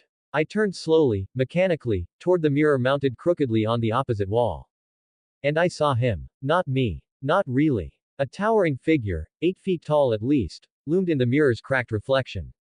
Thick muscles, cloaked in pitch-black fur, coiled with barely restrained violence. Fangs protruded from a monstrous maw. Golden eyes gleamed with a feral, hollow hunger. A beast. A nightmare. Me. I was the monster. My knees gave out. I collapsed to the floor, the weight of realization crashing down harder than anything physical could. Horror surged through me, not at what I saw, but at what it meant. The pieces fit, but the picture they formed was unbearable. Richard hadn't found me, I had invented him. Built him out of longing and need. Emily's warmth. Fabricated. A convenient fantasy. They had never been real. And the blood on my claws. That was real. I had done this. I had destroyed them all. Alone. A monster. And then, a voice. Soft at first. Fragile. Like the breeze that precedes a storm. Lucas. It echoed through the darkness. Not the mocking voice of a ghost or a hallucination. It cut deeper. Real. Familiar. Richard. I squeezed my eyes shut. His voice. His laugh. That dry, gravelly way he said, "Don't worry, kid. You're not alone anymore." And Emily, her bluntness, her spark. Her eyes that always saw more than you wanted them to. They weren't illusions. They were memories. Real ones. I remembered what Emily told me: you get one chance to bond with your wolf. My gaze drifted back to the mirror. The monster was still there. Staring. But now, I didn't flinch. That thing. That wasn't me. Not unless I let it be. I stood slowly, deliberately. The illusion groaned, its edges warping and flickering, as if the lie itself couldn't withstand the truth pressing in. Lucas. Richard's voice again, louder now. Closer. I'm here. I shouted, voice raw, desperate. I reached through the darkness, through the fracture in the illusion. And then, the world exploded into shards of light and memory. I gasped again, for real this time. Opened my eyes. The forest surrounded me. Real. Tangible. The smell of damp earth. The sound of distant rustling. Moonlight spilling through the trees in ribbons of silver. I was still in wolf form, paws dug into the cold soil. Heart thudding like a drum in my chest. But I was awake. Truly awake. And I wasn't alone. Emily stood a few feet away, arms crossed, the usual sharpness in her gaze tempered by something softer. Approval. Relief. Richard was crouched beside me, that same weathered strength in his eyes. Welcome back, kid. I looked between them, then up, toward the moon. And I howled. Not out of fear, not out of grief, but because I had found my way back. And I finally knew the truth. Yes, I was a werewolf. But I was not a monster. Chapter 14 Run Wild. Chapter 14. Born to Run Wild. I burst from the clearing like a shadow loosed from the ground, muscles surging with a strength that felt both alien and ancient. The trees opened up around me, and the forest welcomed me, not as an intruder or a visitor, but as something it recognized. As if I belonged there. As if I always had. The sharp scent of pine filled my nose, every needle underpaw cushioning my stride. The cool night air sliced past my fur, fast and unforgiving, but it didn't sting. It thrilled. It awakened something deep inside, something primal and wordless. Every breath, every beat of my heart, was sharper than before, clearer. The world pulsed around me, alive in ways I had never understood as a human. I didn't think. I didn't need to. Instinct ruled now. Pure and unfiltered. The wolf had taken over, and for the first time since this whole journey began, I wasn't afraid of what that meant. Because I was the wolf. I wasn't a boy pretending, or a creature fighting for control. I wasn't caught in between.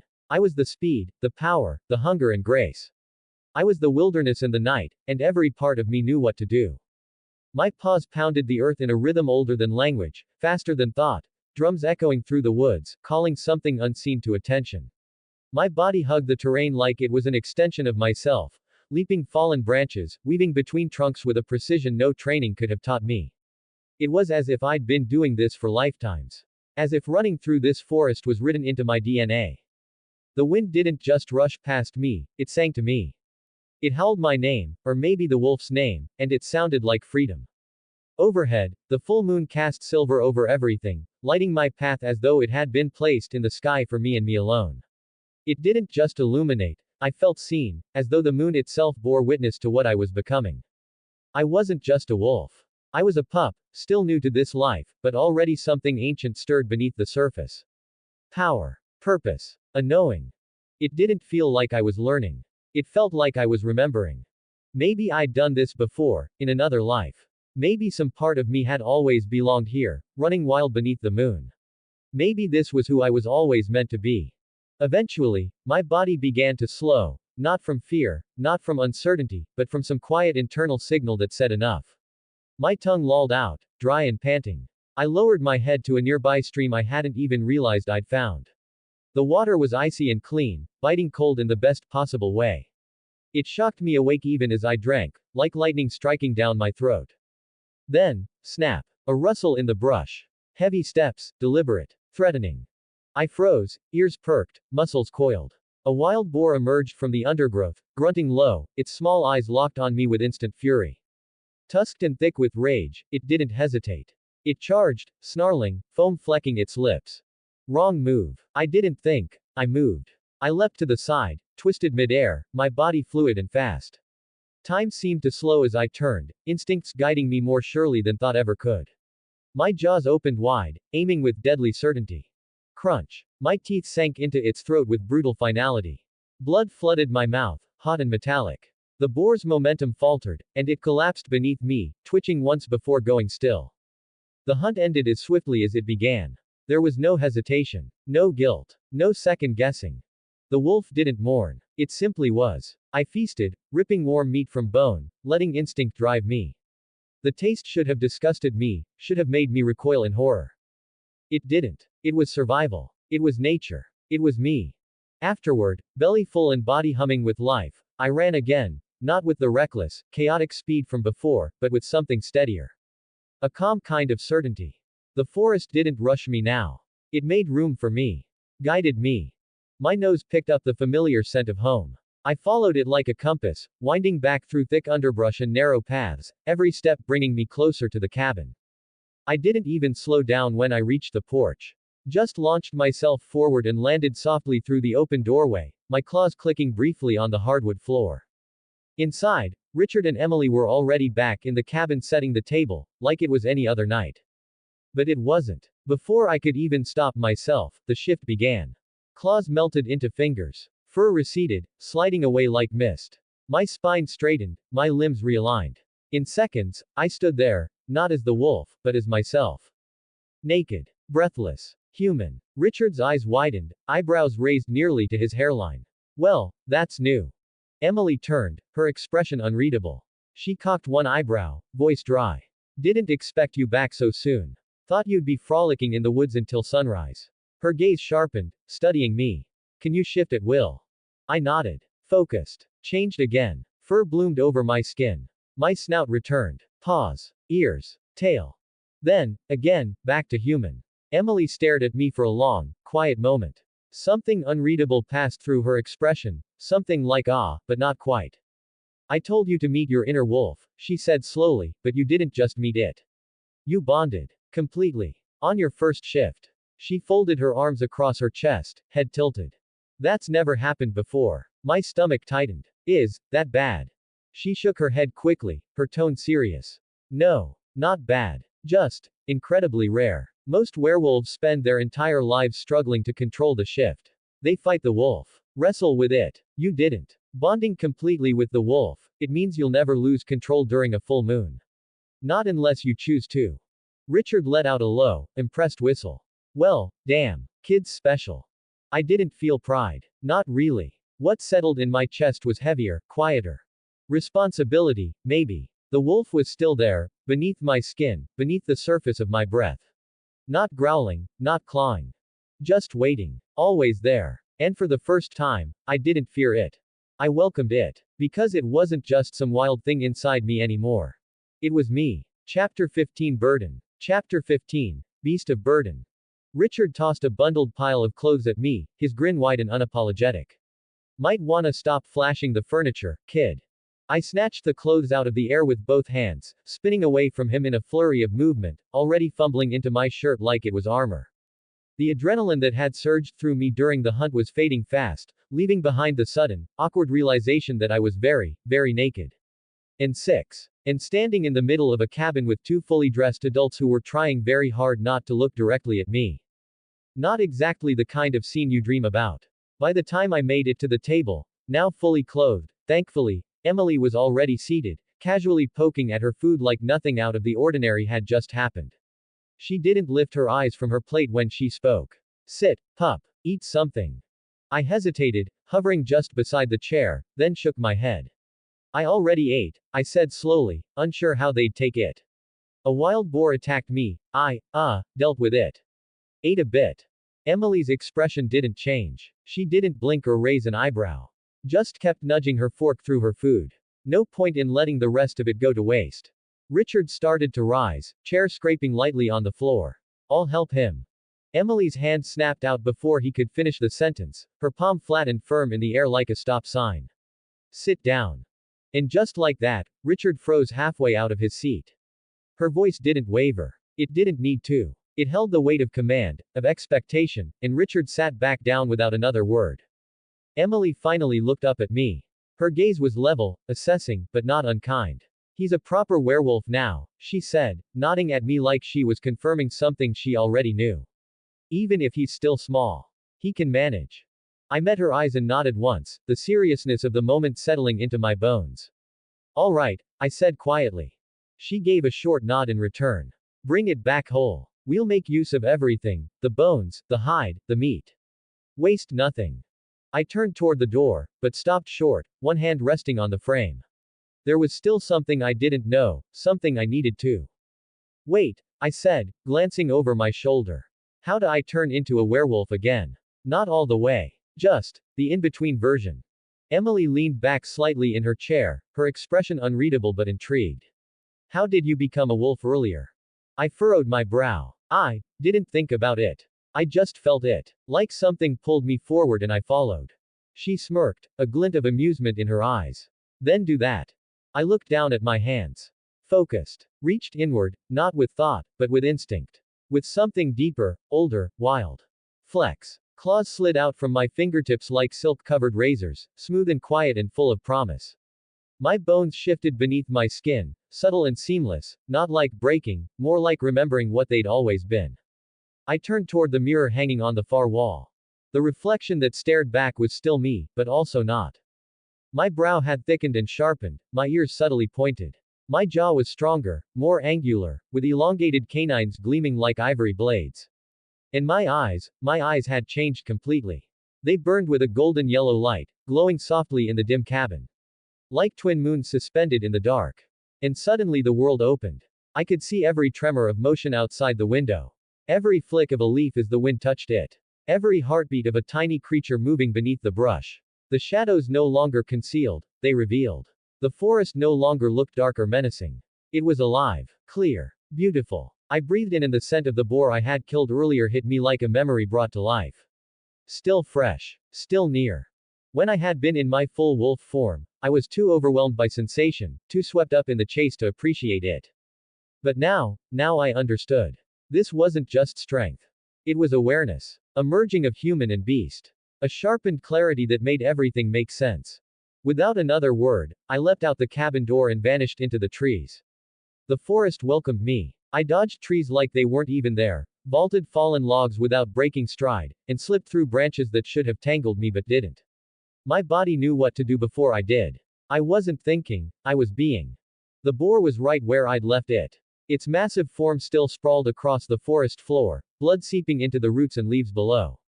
It was huge. Easily 5 times my weight. I knelt beside it and shifted, just enough to retract the claws, just enough to carry. Then I lifted it. The weight should have crushed me. But it didn't. It settled across my shoulders like it belonged there. Like this burden was easy to carry, and my body agreed. If anyone saw me, just a 6-year-old boy with golden eyes and blood smeared across his face, calmly carrying a dead animal a few times his size, they'd scream. Maybe run. But to me, it felt right. I sprinted back, the boar thudding softly against my shoulder with each step. The image must have looked ridiculous, a child carrying what looked like a collapsed sofa. But I didn't stumble. I didn't slow. The cabin came into view through the trees, and with a final bound, I crossed the threshold. I stepped inside, gently lowering the boar onto the kitchen floor with surprising grace. It landed with a heavy thump. Emily looked up from her seat at the table. For the first time since I'd known her, her mouth curved into something small and subtle, but unmistakably proud. It's a big one, she said calmly. Should last us a while. Richard let out a low, impressed whistle. Show off. I gave a small smile in return, but the moment was already slipping away from me. A yawn cracked its way out of my chest, unbidden and fierce. The thrill had passed. The forest was behind me. The hunt was over. And now, all that was left was the quiet weight of exhaustion. I shuffled away from the kitchen, past the mirror that no longer surprised me, past the worn couch, and into my small room. I collapsed into bed, limbs tangled and heavy. Didn't even bother with the covers. Sleep reached for me, gentle and absolute. And for the first time in my short life, I wasn't running away. I was running toward something. Chapter 16. Chapter 16. School. When I woke up, something was different. It wasn't just that I felt rested, though I did. It was deeper than that, something fundamental humming beneath the surface of my skin. My limbs felt light, like the weight of gravity had lessened its hold on me overnight. My muscles didn't ache, my thoughts were clear. I felt strong, but not in the way you do after working out or getting good sleep. It was like something inside me had been switched on, or maybe rebooted entirely. I felt good. Really good. But despite the clarity in my mind and the energy buzzing through my veins, I could tell, without even glancing at the clock, that I'd slept in. My instincts prickled with a subtle tension, an odd guilt tugging at the edge of my awareness, like I'd ignored an internal alarm. Old habits die hard, especially when you've grown up somewhere like the orphanage, where oversleeping meant missing breakfast, or worse. I shuffled out of my room, blinking away the remnants of sleep. The cabin was unusually quiet, save for the low hum of the television murmuring from the living room. There, sprawled across the couch like she'd been part of it for hours, was Emily. She was watching one of those grainy black and white detective shows, the kind where everyone wears hats and speaks in clipped, mysterious sentences. Her expression was unreadable, same as always. It was a mask I was still trying to figure out. She glanced over at me, and a smirk tugged at the corner of her mouth. Well, look who finally decided to join the living. I followed her gaze to the wall clock. 10:12 a.m. Not horrible, but definitely past the point of acceptable in most households, especially one run by Emily. I'm letting you off the hook for today, she said with a stretch and a yawn, standing up like a cat after a nap. You had a big night. But from now on, I want you up by 7 sharp. No excuses. I nodded without protest. That was fine. I'd woken up earlier plenty of times back at the orphanage, sometimes even before dawn when the younger kids started crying or the usual chaos of children. 7 sounded generous by comparison. Emily wandered into the kitchen, her movements quick and practiced. I heard the metallic clink of dishes and the soft beep of the microwave. I sat down at the kitchen table, the wood warm beneath my fingers from where the morning sun had soaked through the windows. My stomach growled loudly, a reminder that I'd burned through more calories last night than most people probably did in a week. Emily returned with a plate that looked like it belonged in the pages of a wilderness survival cookbook, or maybe a diner that catered to bears. 6 fried eggs, perfectly crisp around the edges. A large thick pile of mashed potatoes, golden with butter. Strips of bacon so crispy they crackled under the fork. And a tall glass of orange juice that sparkled in the light. She didn't say anything else, just set the plate in front of me and returned to her place on the couch, eyes locked on the TV. I didn't waste time. I tore into the food like I hadn't eaten in days.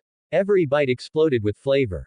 The salt of the bacon was like electricity on my tongue, the yolk from the eggs rich and velvety, the potatoes buttery and warm like comfort itself. It was more than just satisfying, it was overwhelming in the best way, like I'd been tasting the world in grayscale before and now everything had shifted into full color. Halfway through inhaling the potatoes, I glanced toward the front door. Where's Richard? Emily didn't turn around. He went into town, to pick up a few things. I frowned. What kind of things? The door banged open before I could finish the question. Richard stepped inside, arms completely overloaded. Books, notebooks, pencils, folders, he even had a globe awkwardly tucked under one arm like he'd just robbed a classroom. I stared. What? Emily didn't bother looking back. Just because you're a werewolf now doesn't mean you get to run around in the woods all day like a wild mutt. I'm homeschooling you. I blinked at the pile of educational material like it had personally insulted me. You don't have to do that, I said quickly. I can study on my own. Really? Emily snorted. Sure. Let's just leave your entire education up to a 6-year-old with no curriculum, no structure, and the attention span of a squirrel. What could possibly go wrong? She stood and faced me, arms folded across her chest, her tone firm but not cruel. Besides, I'm not just here to teach you fractions and geometry. I'm going to teach you about our world. I stiffened a little. Our world. Her expression didn't waver. You didn't even know what you were until a few days ago. You think being a werewolf is just fangs and claws and running around on full moons. It's not. There are rules, histories, other things out there. Some of them might want to help you. Others might not. I hesitated, then gave a reluctant nod. She wasn't wrong. Again. Emily clapped her hands once. Then it's settled. School starts at 8 a.m. sharp. Monday through Friday. You show up late, I'll start throwing in pop quizzes just for fun. I turned to Richard, silently begging him with my eyes. He gave me that infuriating look, the one that said, "You're on your own, kid. Good luck."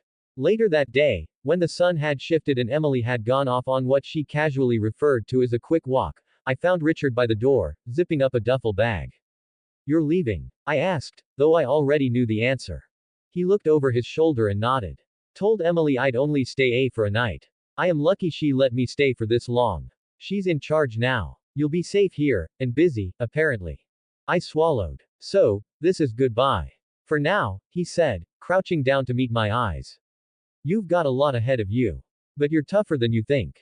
And if anyone can survive Emily's idea of school, it's you. I offered a small smile. Thanks. For everything. He ruffled my hair gently and rose to his feet. Just don't forget, you're still a kid. It's okay to be one, even now. And then he was gone. I stepped out onto the porch and watched as his car disappeared down the gravel path, swallowed up by the forest. But something about the trees, the wind, the silence, they all felt different now. I wasn't just a visitor in the wild anymore. I was a part of it. Chapter 17 Mask. Chapter 17. The Axe and the Mask. I woke at exactly 7 a.m. No alarm. No sound. Just my eyes snapping open, alert and sharp, as if something inside me had decided it was time. There was no grogginess, no lingering fog of sleep. One moment I was dreaming, and the next, I was present, fully, completely. Like I hadn't just woken up, but returned to something I'd only briefly stepped away from. I didn't need to check a clock. I knew. Even my body ran more precisely than most machines. My internal rhythm didn't miss beats. It was hardwired now, sharper, faster, more exact than anything I used to be. Better than human. Some people need coffee or a splash of cold water. I just need to exist. The shower was quick, efficient, nothing indulgent. In under 5 minutes, I was dry and dressed, stepping out of the steamy bathroom and into the kitchen, where the smell of black coffee and something sizzling on the stove greeted me like familiar ghosts. Emily was already there, standing like a statue with purpose, stirring a pan with casual precision. She didn't look at me when I entered. Didn't speak. But when I sat down at the small wooden table, she slid a plate in my direction with a motion so smooth it seemed rehearsed. Eggs, perfectly scrambled. Toast, just the right level of golden brown. Sausage links piled high, like she was challenging me to eat them all. It wasn't just breakfast, it was fuel. A spread designed for someone expected to do more than just survive the day. Morning, I said, picking up my fork. Morning, she replied, voice calm, eyes never leaving her coffee. We ate in silence, but not the kind that grows heavy or awkward. This was the silence of familiarity. Of two people who didn't feel the need to fill every second with noise. It wasn't cold, it was comfortable. A shared understanding. Some people talk to avoid tension. We didn't have any. At exactly 8 a.m., not a second before or after, Emily turned the TV off, reached into a canvas bag by the couch, and pulled out a few books. She placed them on the table and looked me in the eye with that steady, unreadable expression she wore like a uniform. Let's begin, she said. What followed was a kind of school that was mostly normal. Math, reading comprehension, history, nothing extraordinary, but that was the point. But the lesson wasn't just about knowledge. It was also about fitting in. About knowing just enough of the right things so that no one asked the wrong questions. It didn't take long. An hour, maybe a little less. When we finished, Emily closed the book with a definitive snap and leaned back in her chair. She didn't offer a compliment. Didn't smile or nod. But something shifted in her eyes, something small. A flicker. A brief glint of acknowledgement. Like she had expected less and was quietly recalibrating her assumptions. Not bad, she said at last. I gave a noncommittal shrug. I wasn't looking for praise. She stood, walked to the couch, and dropped onto it with a dramatic sigh, like a teacher clocking out after a long lecture. The transformation was almost comical. Strict professor one moment, exasperated old roommate the next. She pointed lazily toward the fireplace, her arm draped over the armrest. Go chop some firewood. I blinked. It's summer. She didn't even glance in my direction. Just get the firewood. No further explanation. No justification. Just a command dressed in the clothes of suggestion. I hesitated for only a second before nodding. Of course, it wasn't about the firewood. It was about something else. Out back, the air was warm and still. A stack of unchopped logs sat beside a weathered chopping block. I took a breath, stepped forward, and grabbed a log. Positioned it carefully. Then, extending only my right index finger, I let the claw slide out with a sound that was half metal, half instinct. It clicked into place like it belonged there, like it had always belonged there. One clean strike. The wood split without resistance. Another. Split again. I wasn't chopping, I was slicing. The logs weren't obstacles. They were targets. Obedient. Predictable. Each one falling apart with mechanical ease. I barely broke a sweat. Within minutes, I had a stack so neatly arranged it looked like it had been prepackaged by a lumberjack with OCD. I carried the load back into the cabin without effort, dropping it gently by the fireplace. That's when Emily finally turned to face me. I'm going to play a part now, she said evenly. An ordinary person. I frowned. Okay. Her face transformed. Not in a supernatural way, but in the way a great actor can wear a new skin. Her eyes went wide with fake innocence. Her voice softened into something childlike and curious. Lucas, how did you chop that wood without the axe? I followed her gaze to the fireplace. There was indeed an axe innocently sitting next to the fireplace untouched. I didn't answer. There wasn't anything I could say. She dropped the axe in an instant, her features hardening back into their usual sharpness. You realize your mistake. I nodded, slower this time. She gestured toward the axe. I could turn a tree into a pile of firewood with a flick of my hand. But I still keep the axe. I still have the block. Not because I need them, because they make sense. Because people see them and don't ask questions. Do you understand? Her voice wasn't raised, but it cut deeper than shouting ever could. This is your first real lesson. We don't just live in this world, we hide in it. We blend in. Disappear when we have to. I swallowed hard, the words sinking deeper than I wanted them to. Take the axe, she continued, even if you don't need it. Drive a car even if your legs could outrun it. Order a burger even if you can go without food for a week. The smallest things can unravel everything. You don't want to be noticed, Lucas. Because once someone notices you, it's already too late. I didn't argue. Didn't push back. Just stood there, letting it settle over me like a blanket made of lead. I understand, I said quietly. Emily leaned back again, her gaze still on me. Evaluating. Good, she said at last. You've got power, kid. More than you can even begin to grasp. But power without control. That's not strength. That's a liability. That's how people get hurt. Or worse, find out. I looked at the logs by the fireplace. Ordinary things. Chopped in an extraordinary way. I nodded once more, slower this time, and with purpose. I've got a lot to learn. Emily gave a single approving nod. You're damn right. Chapter 18 4 years. Chapter 18. 4 years later. Time works differently when you're a werewolf kid raised in the middle of nowhere.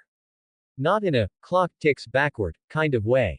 But in that strange, stretchy, slippery way where the days blur and bend, folding into each other like the pages of a book left out in the rain. One moment, you're a frightened 6-year-old crouched on the ground, your bones reshaping under the silver eye of the full moon. The next, you're 10 years old, leaning against the rough wood railing of the porch, squinting through sunlit pine branches as a familiar junker of a station wagon bumps up the gravel road. And you're grinning so hard it almost hurts. 4 years. That's how long it's been since I started living with Emily. It's 2005 now, which feels impossibly distant from the day when I first arrived at the cabin. I'm 10 years old, though by most normal standards, I've already blown past high school. I've finished calculus, chemistry, and more history than I'll ever need. Emily says I could ace the GED in my sleep. But a 10-year-old showing up at a testing center and acing the exam would be like setting off a flare in the sky, exactly the kind of attention we don't want. So, officially, I'm just another, homeschooled mountain kid. Quiet. Ordinary. Easy to overlook. But let's be honest, I'm not remotely ordinary. My education has gone far beyond algebra equations and diagrams. In these 4 years, I've been immersed in a world that doesn't show up in any textbook written by humans. I've studied the old histories, records of ancient werewolf clans that died out long before electricity lit the world. I've memorized bloodbound rituals passed down through whispers and half-remembered songs. I know the hierarchy of supernatural politics, and what happens when those politics collapse. I've dissected the anatomy of corrupted creatures, the monstrous remains of once ordinary souls twisted into something unrecognizable, not quite beast, and certainly no longer normal, as Richard calls it. But most importantly, I've learned what it truly means to be one of us. I've honed my instincts until I can tune out the unnecessary chaos. I can filter through the noise, the rustle of a rabbit 50 feet away, the sticky scent of pine sap, the reek of a decaying deer carcass half a mile downwind. I don't crush doorknobs anymore when I'm too excited. I don't break dishes just because someone made me laugh. I don't race passing cars as a wolf down the road, even though I still could. Self-control, Emily said once, is what separates us from the beasts. I was still chewing on that thought, mentally replaying the phrase for the 100th time, when Richard's beat-up station wagon rattled up the drive and came to a groaning stop in front of the cabin. The driver's door creaked open with a squeal that probably scared off 3 birds and a squirrel. And there he was, Richard, in all his ridiculous glory. Same buzz cut like he never stopped being a soldier. Same battered leather jacket that smelled faintly of motor oil and pine sap. Same grin that looked like it had survived at least one fight too many. Hey, kid, he called out, already waving like a lunatic as he stepped out, balancing a cardboard box under one arm. I couldn't help but grin back. Took you long enough. I figured the forest spirits finally got sick of your jokes and dragged you off. He smirked, slamming the car door shut with a hip. They tried. I gave him indigestion last time. He stomped up the steps to the porch, the box thudding down beside me with a satisfying weight. You're gonna lose your mind over this. Let me guess, another throwing axe. I was already tearing at the tape. He shook his head with a wink. Better. Inside the box, a model trebuchet kit complete with tiny wooden rocks, 2 brand new remote-controlled helicopters, and a chess set carved from something pale and heavy. I picked up one of the pawns, turning it over in my hand. Is this ivory? Fake, he said. I'm not a monster. Debatable, I shot back, smirking. From inside the cabin, I heard the faint clink of mugs and the soft hiss of the kettle. Emily, of course. She had a sixth sense for Richard's arrival, always managing to start the tea just as his car rounded the final curve in the road. A minute later, she emerged, barefoot and elegant, somehow managing to make her comfortable clothes look regal. Her white hair was twisted into a messy knot, and she carried a tray of steaming mugs like it was a silver platter at a royal banquet. Tea's ready, she said, voice dry as dust. You two done being obnoxious yet? Never, Richard replied immediately. Probably not, I added, reaching for my mug. She always made mine with extra honey, just the way I liked it.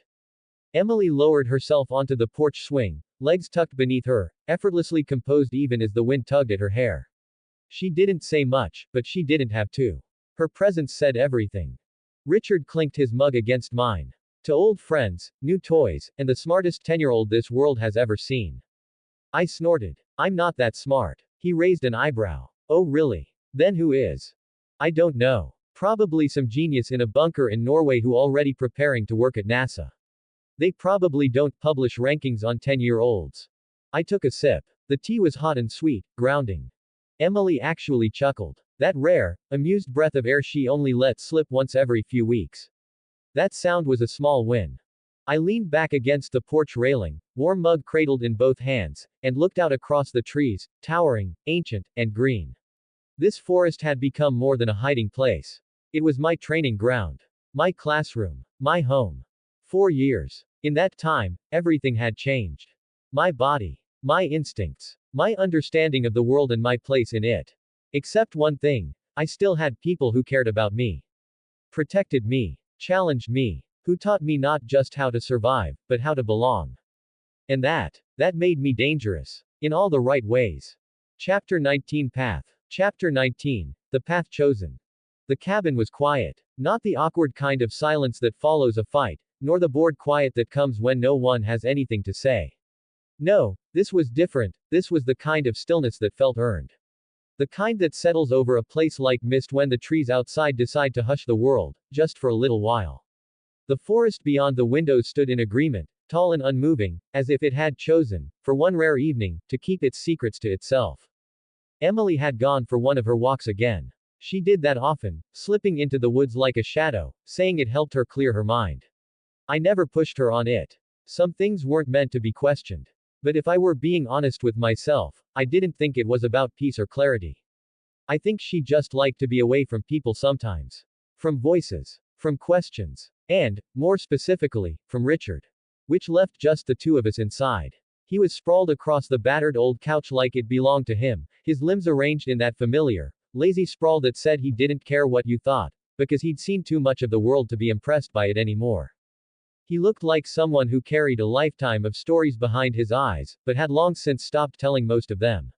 I was sitting on the floor beside him, knees pulled up, fingers drifting through the small wooden box of chess pieces he'd brought in earlier. They weren't fancy. Just old. But each one had character, tiny cracks along the edges, little nicks in the paint, a history carved into every curve and scuff. They felt worn, real. Lived in. Kind of like him. He turned his head slightly, regarding me with that half-lidded look of casual interest. You ever think about college? He asked, voice low and gravelly, like he was just tossing the question out to see if it would land anywhere. I blinked, caught off guard. College. I echoed, raising an eyebrow. Not really. I mean, I can't even take the GED for a while still. 17, right. That's like, forever away. Practically a whole other lifetime. I'll be gray and wrinkled by the time they hand me a diploma. He snorted, a small amused huff. 10-year-old drama queen, he muttered under his breath, shaking his head. I smirked and nudged a bishop aside in the box, then looked up at him with a question already forming in my throat. Do you think I could be a hunter? I asked. Like you. That made him still. The easy smile he'd been wearing faded, melting away like morning fog when the sun gets too high. He didn't answer right away. Instead, he leaned forward slowly, resting his elbows on his knees and staring at the worn floorboards like they held some kind of memory only he could see. He looked tired. Not physically, he was too stubborn to let himself look that way, but in the eyes. The kind of tired that sits on your soul. Eventually, he spoke. What do you know about hunters? I shrugged, picking up a pawn and running my thumb along its base. Only what Emily's told me. That they're human. That they go through some kind of ceremony to earn the hunter's mark. And that the mark changes them, gives them abilities. Superhuman strength, speed, endurance. Enough to stand toe-to-toe with something corrupted and not get shredded in the first 5 seconds. He nodded, still quiet, his gaze fixed somewhere far away. The mark makes you stronger, yeah, he said eventually. Physically, it puts you on par with an average werewolf. Maybe a little more, depending on how long you've had it and how you train. But that's about it. I don't have your senses.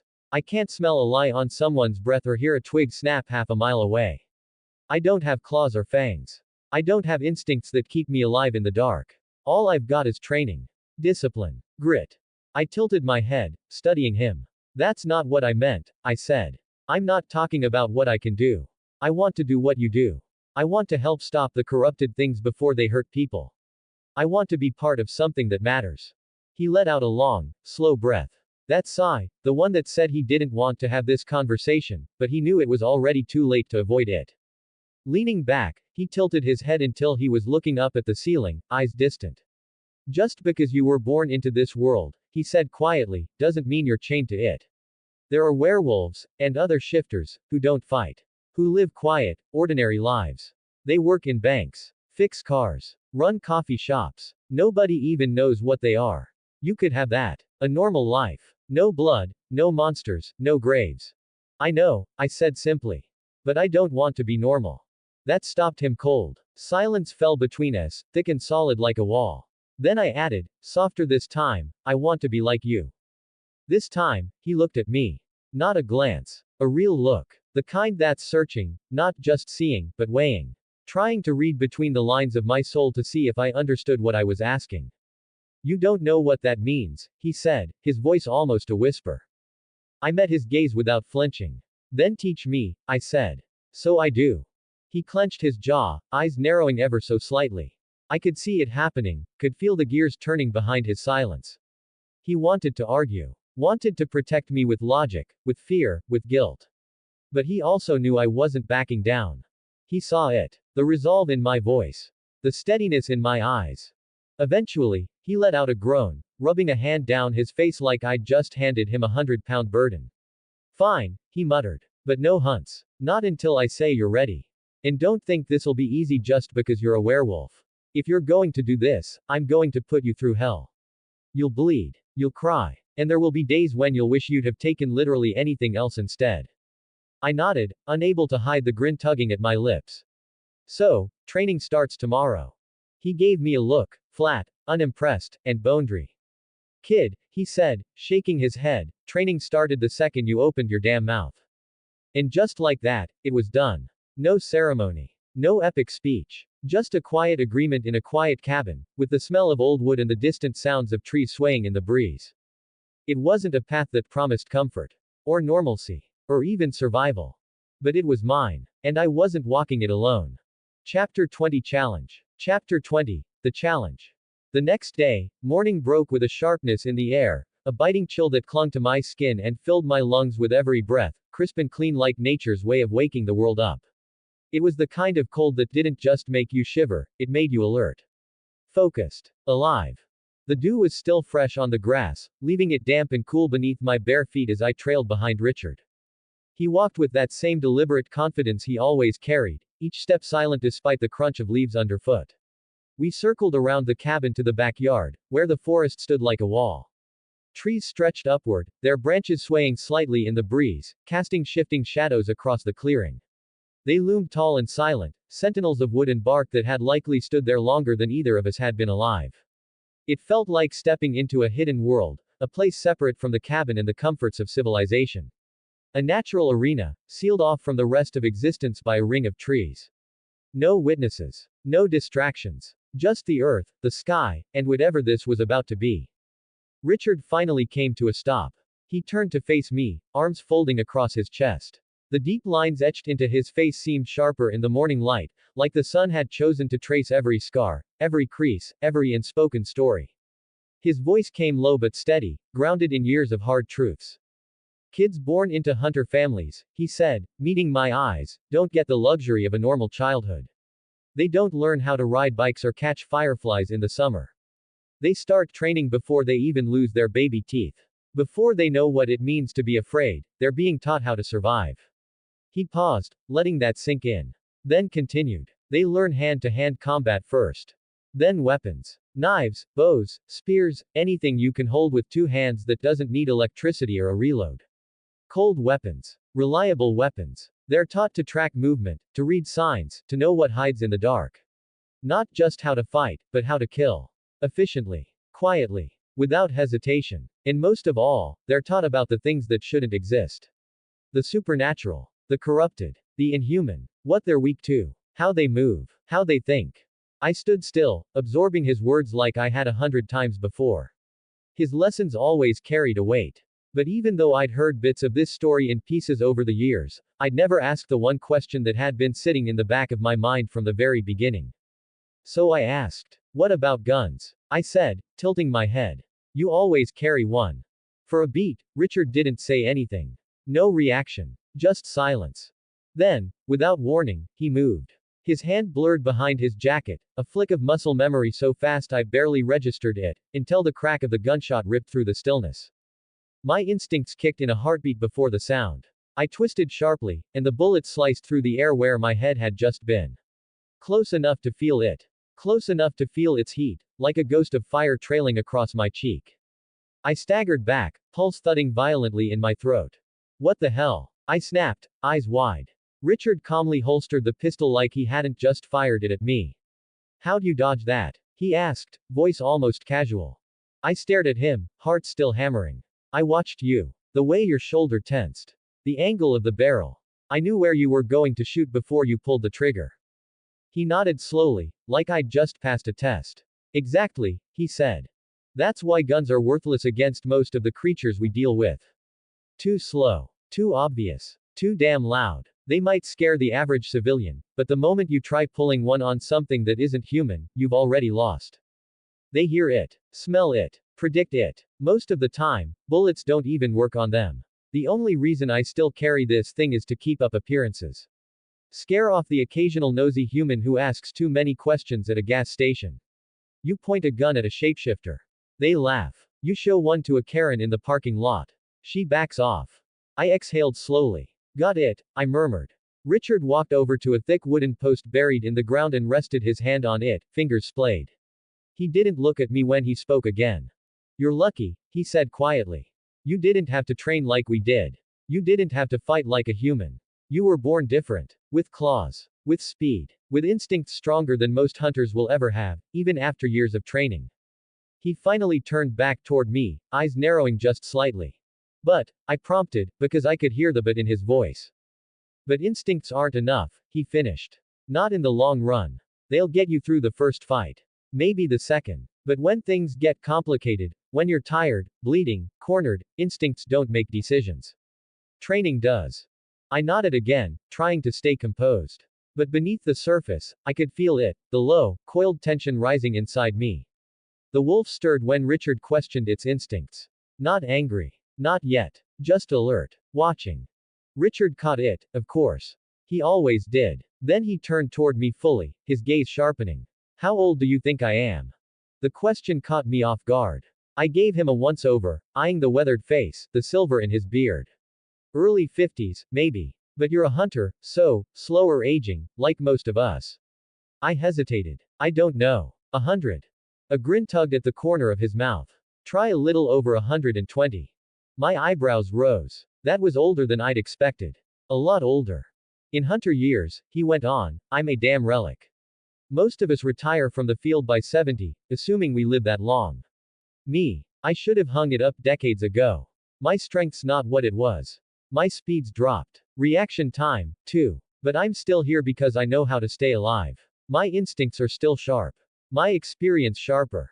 I nodded again, this time more slowly. I could feel it in my bones. Even as a 10-year-old werewolf, my body was already stronger than his. Faster. Sharper. Nature had built me for the hunt in a way no human training could replicate. I had fangs. Claws. Reflexes that kicked in before my thoughts could catch up. But Richard wasn't finished. His tone shifted just a little, quieter, almost like a warning. Don't let the gray hairs fool you, kid. I may be old, but I can still drop a young pup like you without breaking a sweat. That did it. The wolf inside me growled, not aloud, not in sound, but in sensation. It rose to its feet in the depths of me, ears perked, shoulders squared. Ready. I didn't respond. I didn't have to. My silence said it all. Richard saw it. His eyes gleamed, not with mockery, not with arrogance, but something far more dangerous. Challenge. He tilted his head just slightly, and that ever-present smirk returned, curling like a dare. Why don't you come at me, he said, voice low, and see what happens. And just like that, the air changed. Something in it turned sharper. Tighter. The trees seemed to lean in. The wind paused. The wolf inside me howled in anticipation, claws unsheathed, teeth bared. And I stepped forward.